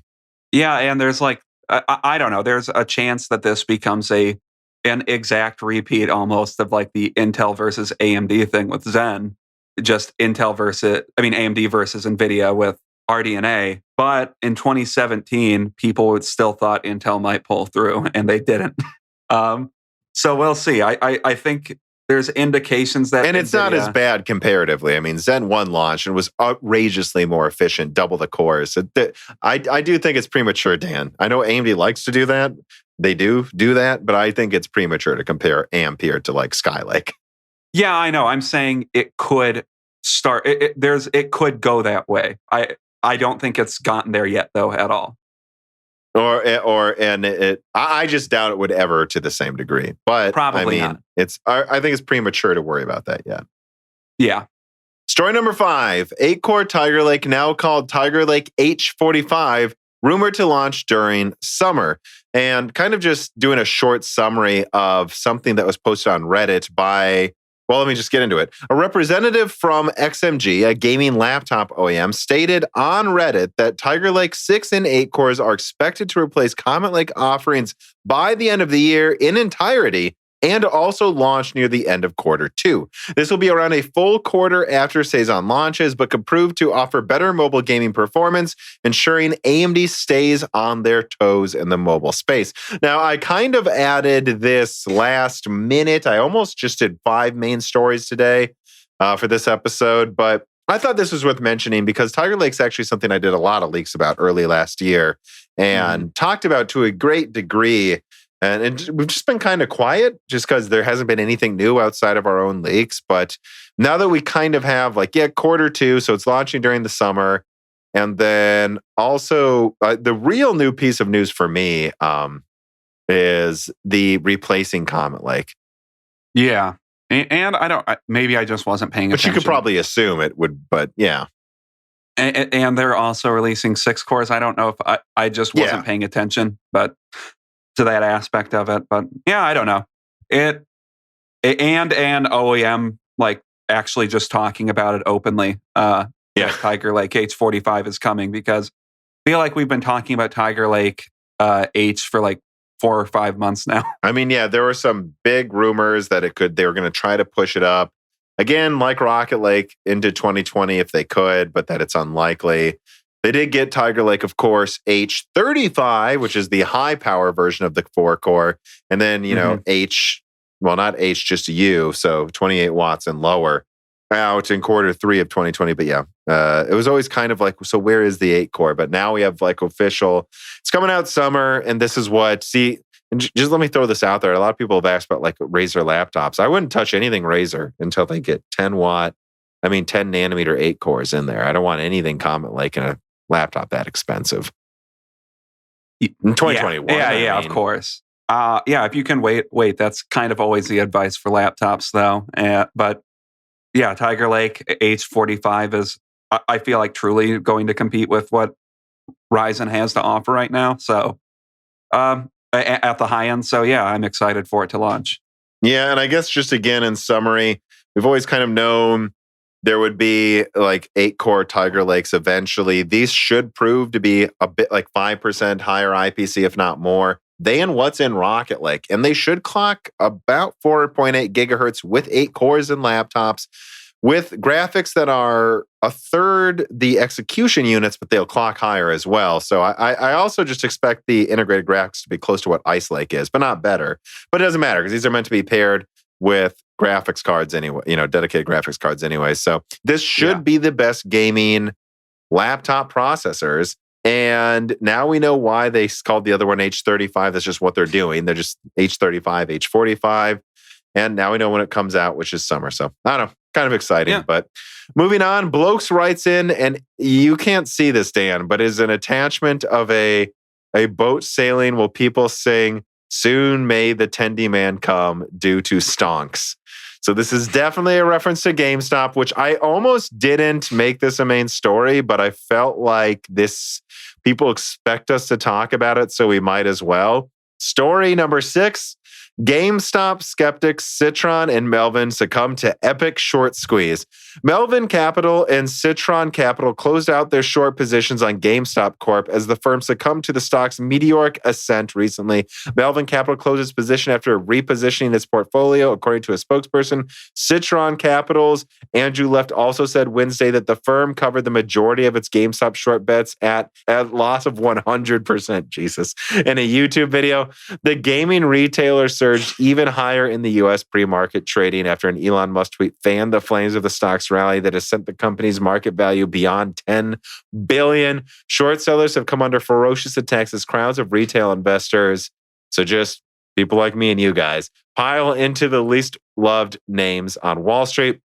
The 50 most shorted companies on the Russell 3000 index have surged on average 33% so far in 2021, with Goldman Sachs Corp's Inc. basket set for its best month since at least 2008.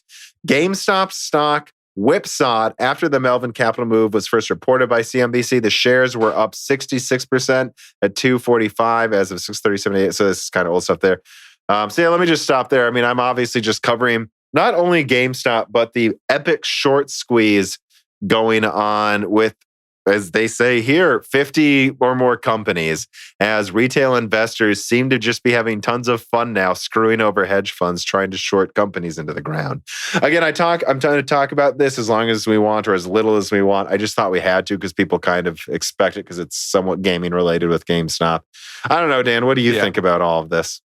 Well, obviously, you and I have talked about it off mic, and I have a lot of opinions on it. I don't know how much we should talk about it because it is a bit tangential, but I think it's important to highlight, how actually based on what I've read, how lazy some of these hedge funds have gotten with their investing strategies, where they just have been shorting companies over and over again.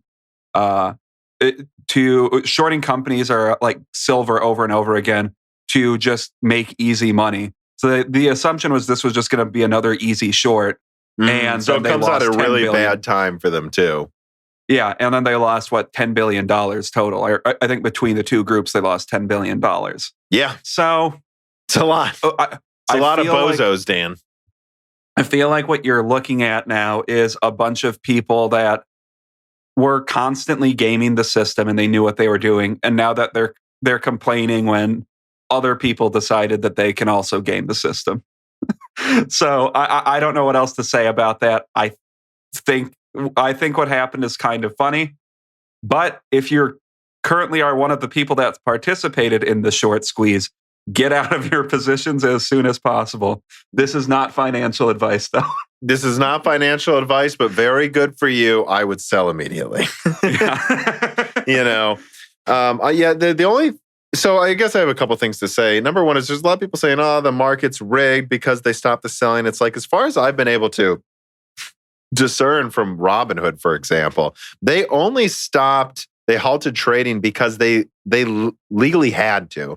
They didn't choose to because some billionaire told them to, is what I've heard. So this idea that this is just what happens when trading goes crazy with anything, guys. So you won. And as far as I can tell, I know some of these hedge funds are going to try to do lawsuits. I'm going to be honest.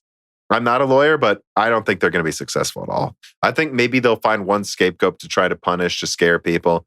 But the fact is you have to prove like coercion or like some kind of a collusion for market manipulation. These are just people on Reddit that saw someone else post and bought. There's nothing here. There's no case here for almost anyone to be sued.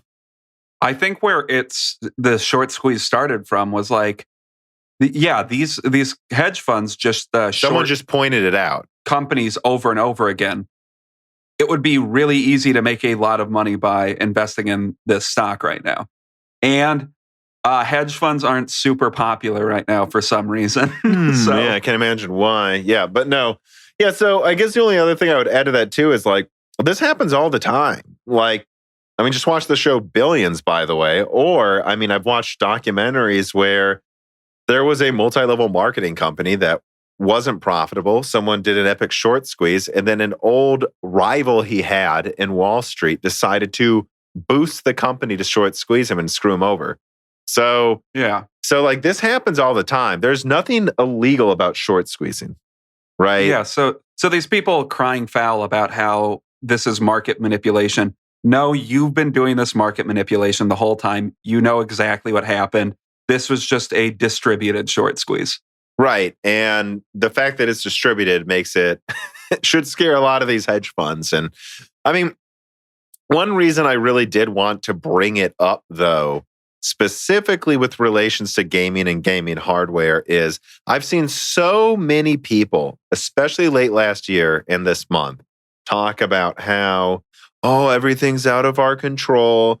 Poor me. I just have to just accept growing prices and, and horrible practices by some game developers and hardware companies. And the answer is you don't. Yeah. You don't. Like if you put there's multiple ways to vote. One of them is with your wallet. And guys, you can make things better. If everyone just stops buying products that aren't worth the money, things will get better. If you don't support gaming companies that lie to their customers and ship broken games, that will stop happening. But if you reward practices with money, those practices continue. And I mean, this is making Wall Street really take a step back and go, oh, we might not be as bulletproof as we think. And people can just start taking money back from us in a entirely legal way. Yeah. And it's just important to highlight because the early narrative or some of the narratives being thrown around is that this proves that, like you said, this proves that the system is rigged. It proves the opposite. You have a lot of people crying foul right now, and that's why it looks like it. But the fact of the matter is, the people that did this short squeeze, they did win. Those two hedge funds lost $10 billion. And I'm guessing they're going to keep doing it. I don't know how this is going to affect the integrity of the stock market short term. Probably will ring some alarm bells. Yeah. But I mean, the fact of the matter is there are alarm bells that need to be rung when a stock goes up a massive amount. They have to freeze it, or goes down, I think, even a massive amount. They have to freeze it because it rings alarm bells that it's market. Yeah, because that looks like market manipulation.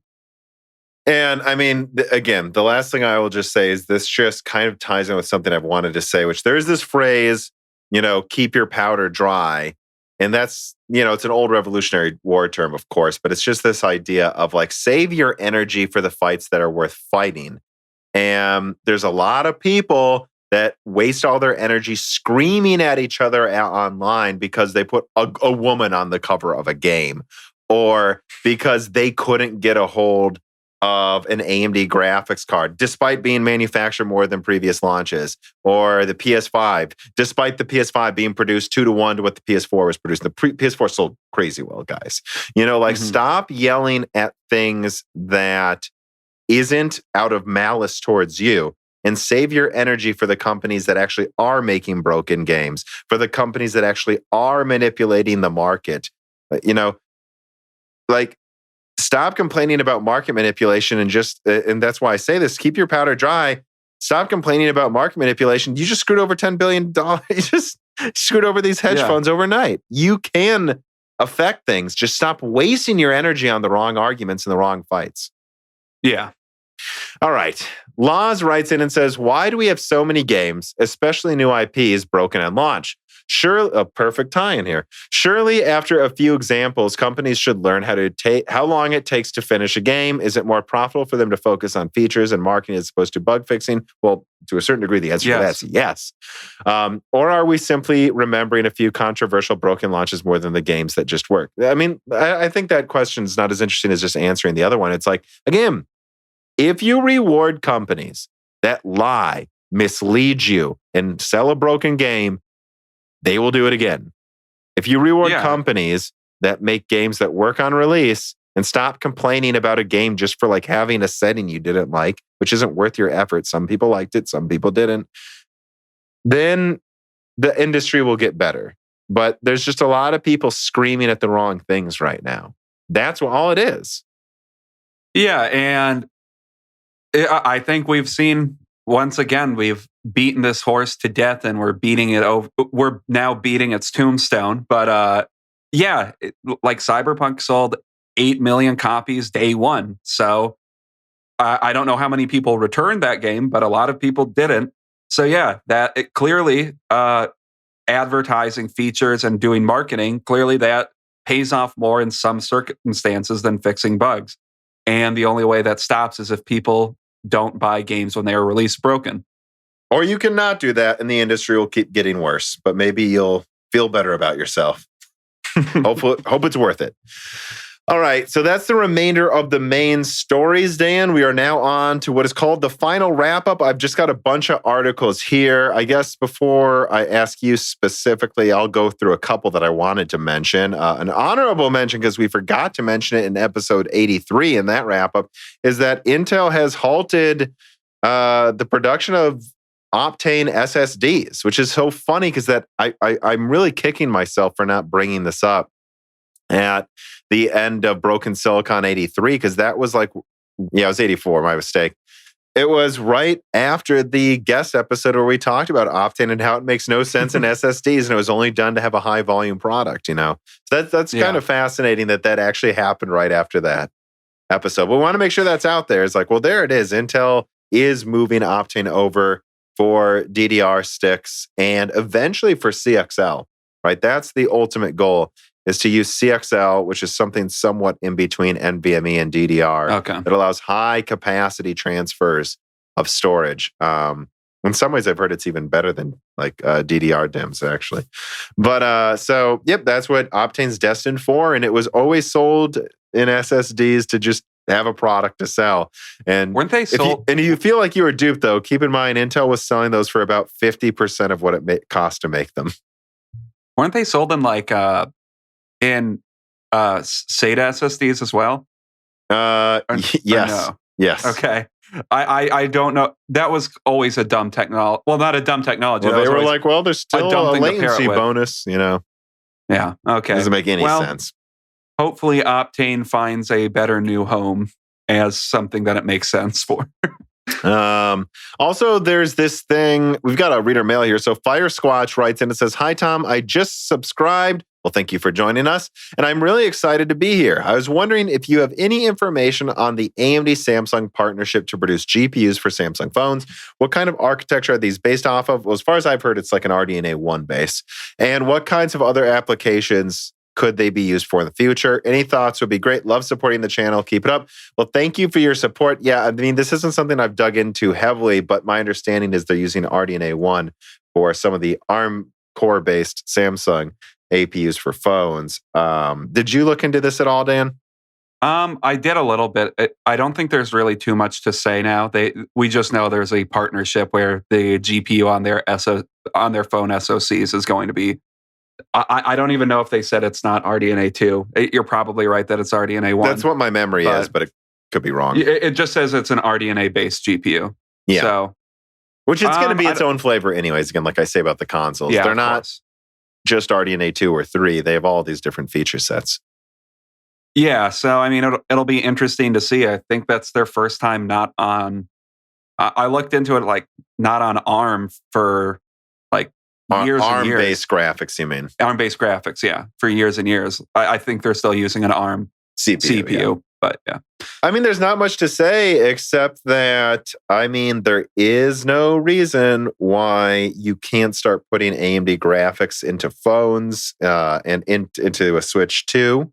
You know, even if it stayed with an ARM CPU instead of going to x86, which it probably would. You know, I don't know. This AMD has a lot of IP across all different types of products. This just makes a lot of sense. That's really all I have to say.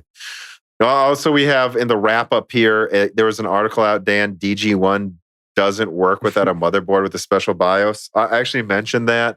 Or actually, I cut that out of my Intel video just because it flowed better without it. I didn't want to disrupt one of the points I was making. But I mean, my argument is a special BIOS is required to use DG1 graphics cards right now because they don't want people testing it.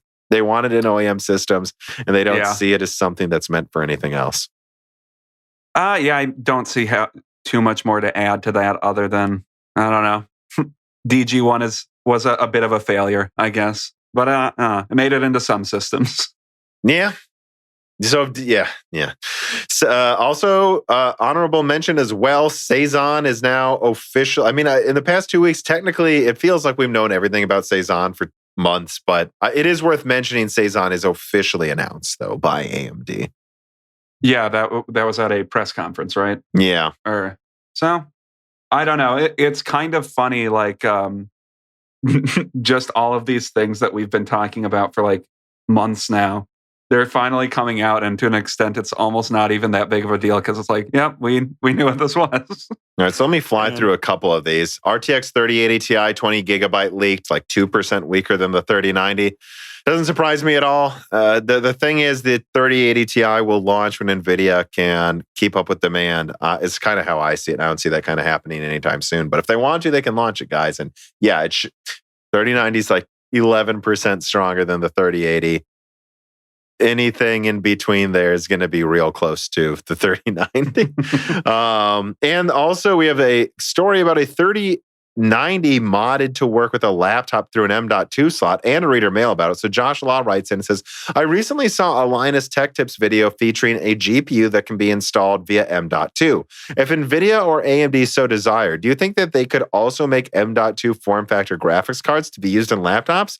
What do you think the logistics of creating a standardized product around that would look like, such as supply chains, margins, power delivery, and cooling in actual systems? And do you think it could possibly give other GPU manufacturers an inlet into the laptop GPU space?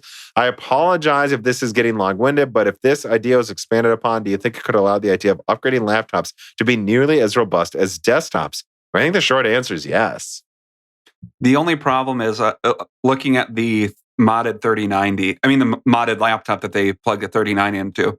I think the reduced number of lanes they had caused it to only get, and I guess the test rig also had better components that they were comparing it against, but I think it performed about as well as a little worse than a 3080 actually, though.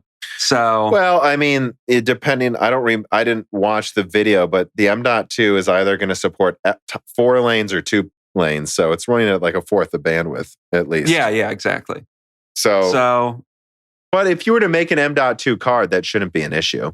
I mean, if it's that small, it probably, they're not going to, what I'm saying is they're not shrinking a 3090 into an M.2 slot in a laptop. But, yeah. And that's the one thing you got to think about is what cards could you even fit on a form factor that small? But definitely an MX250 sized card, 350 sized card. And I bet you could get up to something maybe just smaller than like I don't know, what's in the 1650 Ti. So you could make, you could probably get up to about 150 millimeters squared to 200. You could probably make something about as big as Navi 23 or slightly smaller, as long as you could fit the RAM chips on there. So, I mean, yeah, there would be room if AMD wanted to make like a Navi 24 that instead of again, right, Navi 23 is 32 compute units. And I believe it's going to have a very limited amount of infinity cache, if not none. It actually is a smaller die size in the 5700 XT and should be about as strong as 5700 probably. So that's a pretty cool card, I think, if it pans out. Probably, it's probably around a 5600 XT in performance. But if they made like a, I don't know, right? You could probably make a 24 compute unit graphics card that has a 64-bit bus with 4 gigabytes of GDR6. Like, you could make that and you could cater to the problem is, how much energy does NVMe supply? Oh, that. And the other issue I had is the thermals might become an issue. Like, I don't know how you adapt an NVMe drive to be able to have a heatsink on it, a good enough. Yeah, so to this is the biggest limit. 10 watts is the most, and typically it's more like 5 to 6. So yeah, that. So let's be clear. What do I think they could do if they really, really wanted to? I think you could squeeze some version of an MX350 in there, to be clear. And I think what you're looking at is probably, if AMD were to do this, what you'd want, I think, is indeed, I think what you'd want to do is you'd want like a 24 compute unit, 64-bit with one module of GDR6 on it. And you'd want to clock it low enough that it uses 5 to 10 watts. And it'd probably perform about as well as their APUs. But the fact that you can upgrade it would be an interesting, and look, times 4 PCIe lanes, certainly not going to bottleneck something that's about as strong as Cezanne anyways. It is an interesting idea though, because what you could eventually do though is upgrade to a 5 nanometer version or something. I don't know. It's very interesting, this idea. Honestly, what I would say is I would hope that eventually they have an NVMe 5.0 that can support 20 watts. Doing that would massively open up, I don't worry about the size that much, Dan, actually. Like, you can put a small heatsink on there. They already do. I guess also if they had like a heatsink that slotted into the rest of the like heat dissipation system of the laptop itself, that might work as well. I don't know if that's possible, but well, what you'd probably want to do is have an M.2 slot in the laptop that just is, leaves a solid few millimeters extra for the graphics card to have a heatsink built on. And most of these graphics cards would have to not have a fan on them. But what you would do is when you close the chassis, there's a fan on the bottom of the laptop. Oh yeah, that would.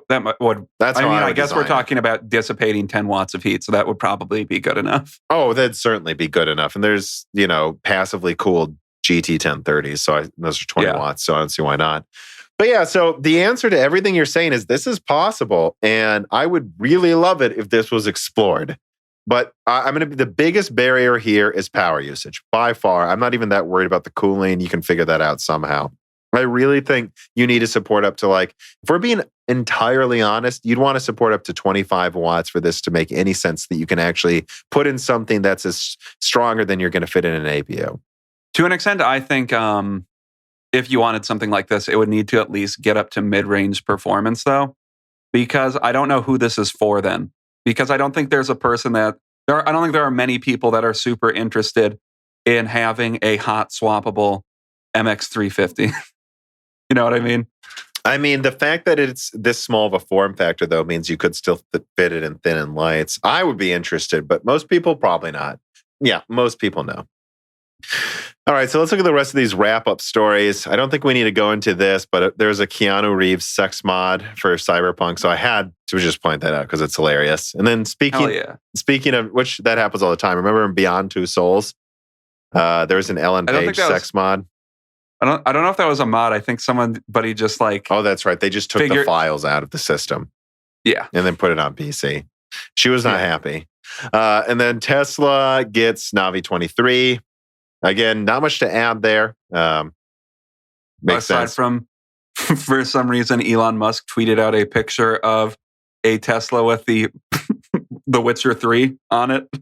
I don't know why he did that, but honestly, the biggest thing I would have to add to the Navi 23 and I said Cyberpunk cars and Teslas is that it's been misreported for clickbait reasons by WCCF Tech and others that this is a PS5 performance level. mean, how dumb do you get, guys? You think Navi 23 is as strong as the PS5. The PS5 is basically a 256-bit version of Navi 22. I mean, come on. The PS5 has more compute units than Navi 23, right? Yes. So yeah, I don't know what the argument They're like, it's almost the same. They jump through a lot of mental hoops to come to that conclusion, but that's how they get clickbait. The fact of the matter is they just wanted to be able to put PS5 in the title so it would show up on any search for PS5. Yeah. That's definitely what it was. And I guess the last thing to mention in this wrap up of, rapid firing, going through other articles that we don't think deserve to be a main story is the Xbox Gold doubling in price. I mean, that is gaming related. That was kind of I don't want to dwell on it, but we do just need to give a mention to Microsoft doubled the price of gold and then backtracked overnight. That's really indecisive. And to me signals, again, this division isn't making money. That's why they did it so drastically, guys. This division is not making money, and they just tried to overnight double the price of Xbox Gold, which is insane to me because I think they just need to have the balls to say gold's gone, buy Game Pass. Which I think to an extent is also what this was trying to do, where by doubling the price of gold, you can get Game Pass Ultimate, and you're only spending $60 a year now more than you would have been with the new price of Xbox Gold. And you get all of these free games. But I think there's something going on inside Microsoft right now. They are very, very indecisive. And I don't know. I mean, not Microsoft as a whole. There's something very indecisive going on in Xbox specifically right now. Yeah, and I don't want to dwell on it just because I think I've talked about a lot of the stuff I've been hearing within the Xbox division to death in previous episodes. I mean, listen to previous episodes. But in summary, the fact of the matter is they're not turning a profit with Game Pass, and it's proof right there, guys. And that there has been repeated, not lately, but a few years ago, there were repeated threats within Microsoft that we just need to kill this division. So. That's all I have to say, right? Final, which again, look up previous statements by their current CEO, by the way, if you don't believe me, it's public information. Final reader mails. Here we go. VI Pass writes in and says, what is your thoughts on if or when Nvidia were to re-release Turing cards back into the market during these production shortfalls and to help satiate demands? Well, they just did, it turns out, by the way. With that was like a 1010 though, wasn't it? No, that's Pascal. Right? That's Pascal. Oh, wait. Yeah, never mind. Sorry. Yeah, they did, though. No, with the Turing. No, they restarted production on the 2060 in 2060 Supers or something. And they're not lowering the MSRP at all. They don't have to. I don't know what else to say. I'm sure they can sell it at, what's the 2060's MSRP? Like 300 or something like that? The 2060? Yeah. 350. Yeah. So more than a 3060. Although, guys, again, like I said earlier, guys, the 3060 is not going to be 330. Yeah, it's going to be like 400. Let you in on a secret. Nothing sells for MSRP anymore. Yeah, so, what would I say is I thought it would have been a good idea to produce the 2070, underclock it. I mean, honest to God, what I would have done is just start producing... Yeah, TU116, which is what the 1660 Ti was. I would just start producing that and launch it as the GTX or the GT 3030 or something. And then there you go. There's a 6 gigabyte card you can sell for 180 to satiate some level of demand. And then maybe also produce TU106, which is the 2070, and then sell that for $250 with 8 gigabytes of RAM instead of 12. I mean, I think that would have been a good idea and just call that whatever, right? The 3040 or something. But it doesn't, I don't know. Then I just keep selling it as the 2070 and lower the price, actually, is what I would do.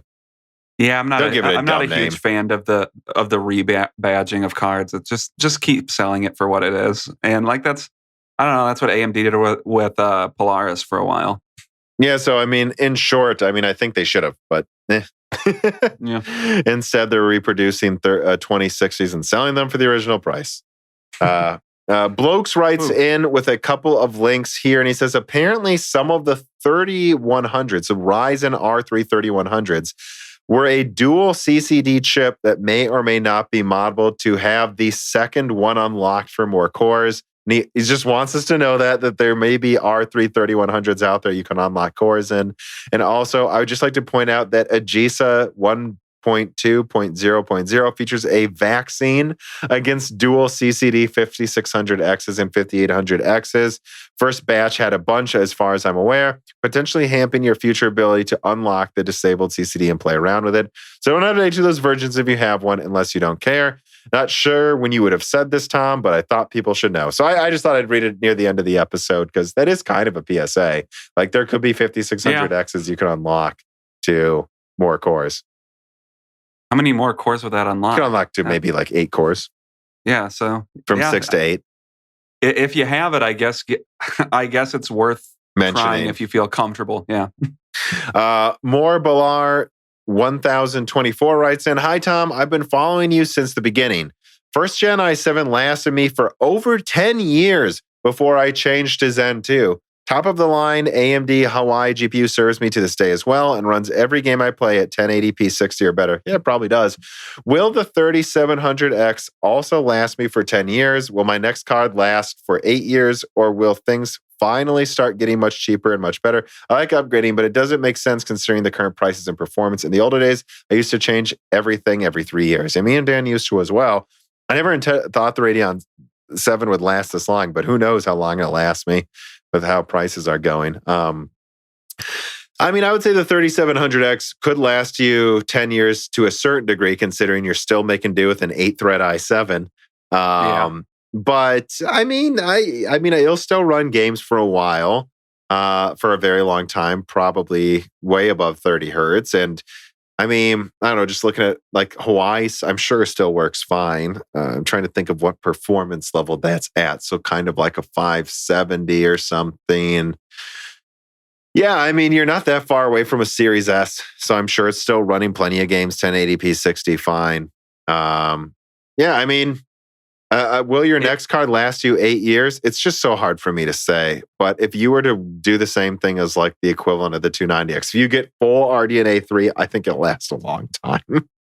Yeah, and if you like, I honestly, I wouldn't upgrade right now, even with what he has, because especially if you're just still playing in 1080p, who cares? But I don't know. If the market ever gets a little less crazy, you could do a pretty huge upgrade to a 4K 60 system. 4K 120 maybe. Yeah, next year, and when the market will essentially be saturated at 4K.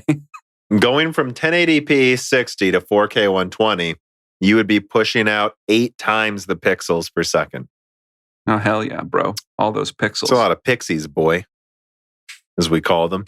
Dr. Foreman writes in, "Tom, Dan, why do you let fanboys trigger you? I mean, do what they do. They do what they do to trigger a reaction. So just ignore them."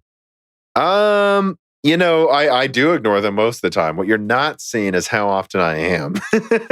But I mean, I actually thought about it legitimately. The truth, I just care about the truth. And I really do care about people hearing the truth and not letting bias warp their views. It's just, I'm not saying I'm necessarily making the right call, but if you're wondering why it gets to me, it's because it is a pet peeve of mine when people let these biases warp their perception, and it just bothers me. This is why I started this channel, because of it. So if you're like, why do you let them get to you? Well, there wouldn't be a channel unless it did. And it's just when you look at online forums, and I know this isn't the most important thing when it comes to disinformation, these people are just spreading mis and disinformation constantly. And some people do listen to them.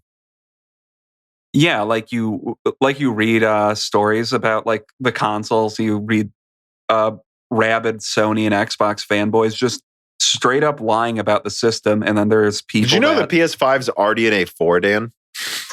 Like those types of dumb comments. Or yeah, go on. I don't want to get into it.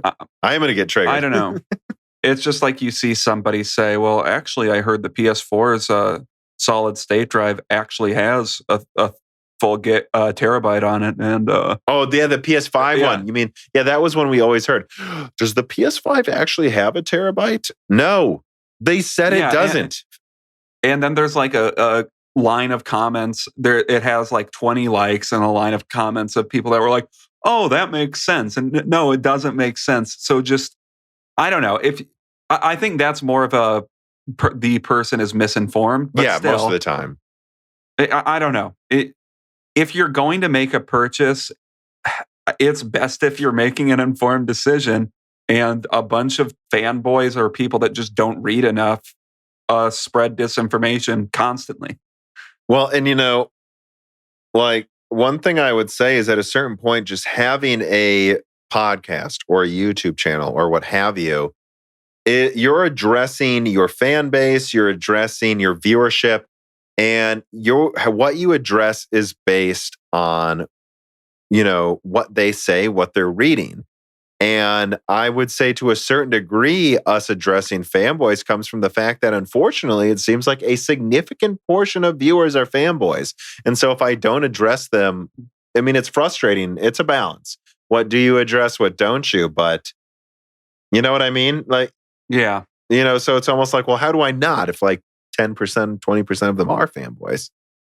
Yeah, and I don't know. It's important to address it because I don't know. Every online community, there is a pretty substantial portion of people that are fanboys of one thing or another, and they usually just destroy conversations. Yeah, well, you know what, Dan? That's about all I have to say. We've gotten through it all. The stories, actual physical reader mails, then the final digitized ones here at the end. Is there anything else you wanted to discuss, you want to talk about? Any last words? No, I don't think so. Well, I think I'm pretty exhausted.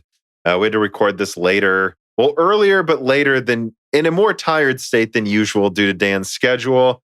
You know what? We're just trying to sling that sick tent for you guys. So get that tent out. Get that tent out, bro.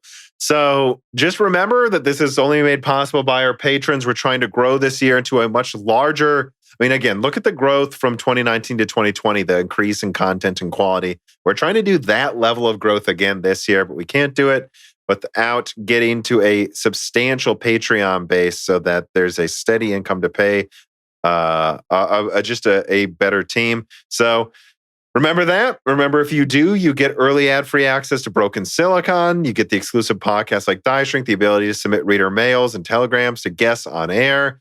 And I don't know, a large community of people in the Discord who'd like to meet you. People say we say, I don't know way too much, Dan. I don't know. Yeah, I don't know either. Just remember to support us on Patreon. And thank you for listening, everybody. Goodbye.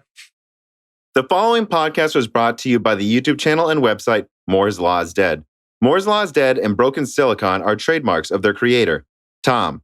That guy is me, and I am indeed the creator, editor, writer, and showrunner of Moore's Law is Dead podcasts, videos, articles, and other media. However, Moore's Law is Dead is a team, with Broken Silicon co-hosted by my brother, Dan, audio editing by Gerard Cortez, and select technical editing by Carbon Cry. You can find all of our information, including how to get a hold of us, at www.mooreslawsdead.com. And if you are a fan and would like to send mail or other hardware, please mail parcels to Moore's Law is Dead, P.O. Box 10468, Peoria, Illinois 61612. And speaking of fans, without exaggeration, the patrons are responsible for the continued distribution of the content you just listened to. And so if you have some extra money, but only if you do, please consider supporting us. For just $2 a month, you get access to the exclusive podcast Die Shrink, voting on subjects of future podcast episodes, the ability to have your questions read aloud on Broken Silicon, Die Shrink, and Loose Ends, and of course, the Moore's Law is Dead Discord full of like-minded people who would love to meet you. I am one of them. And at higher tiers, you get access to ad-free episodes of Broken Silicon, the back catalog of Flyover States podcast, thanks in the credits of videos and podcasts, and other perks as well. And if you cannot afford to support us, please just share Moore's Law is Dead videos and podcasts with friends and family on social media and Reddit. And give Broken Silicon and Flyover States a 5-star review on Apple Podcasts. All of this really does help so much more than I think anyone realizes. If you'd like to advertise on the podcast or a person of interest who would like to be a guest, please reach out to the email address mlhbdead@gmail.com. But as I said, this podcast would not be possible without its fans supporting it. And so now it is time to give a personal thanks to the greatest of the fans. The following supporters are at the 10 gigahertz or higher producer levels.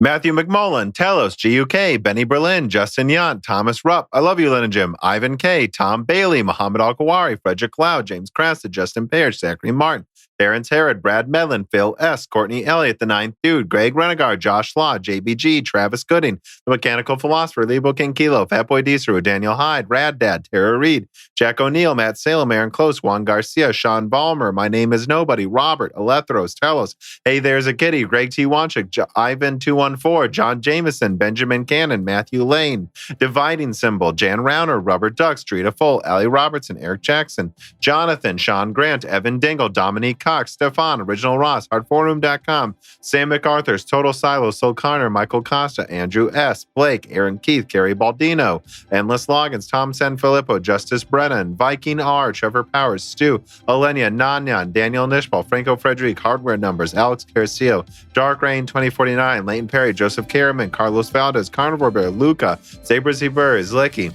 Matt Porshegi, David Cowden, Ricky Tan, Garrett Garanadin, Patrick J.S., Justin Staples, Freddie Canos Jr., Christopher Foster, Kiwi Phil, Joaquin Hagan, Sarah Light, Anthony Gareffa, Matthew Griffin, Alex, Joseph Loria, Luis Correa, Deke, Cheesy Ramen, Raul Ebeneni, Tim Robbins, Jake Dude, 23, Brian Riggleman, Chris Williams, Ryan Deniscu, Dave McCoy, Falco Malev, Gabe Langner, Paul B., Morton Svensson, Andrew, Thomas Summers, Maurice Courtois, Matthew J. Link, Scott Reif Schneider, Mai Sharona, Aaron, Roman, Jacob Stankowitz, Jack Pym, Wakir Khan, Eshil Dar Epstein, Stefan Hart, Christopher A. Butler, Charles Antoine Futeau, Peter Moore, Chris Licata, Justin Thomas, Sam Miller, James Kitchens, Kevin Chen, Shakir, Dean Despotsky, Holden Mobley, Matthew Lazier, and Arpit Sharma. And of course, thank you to Sahara for the music.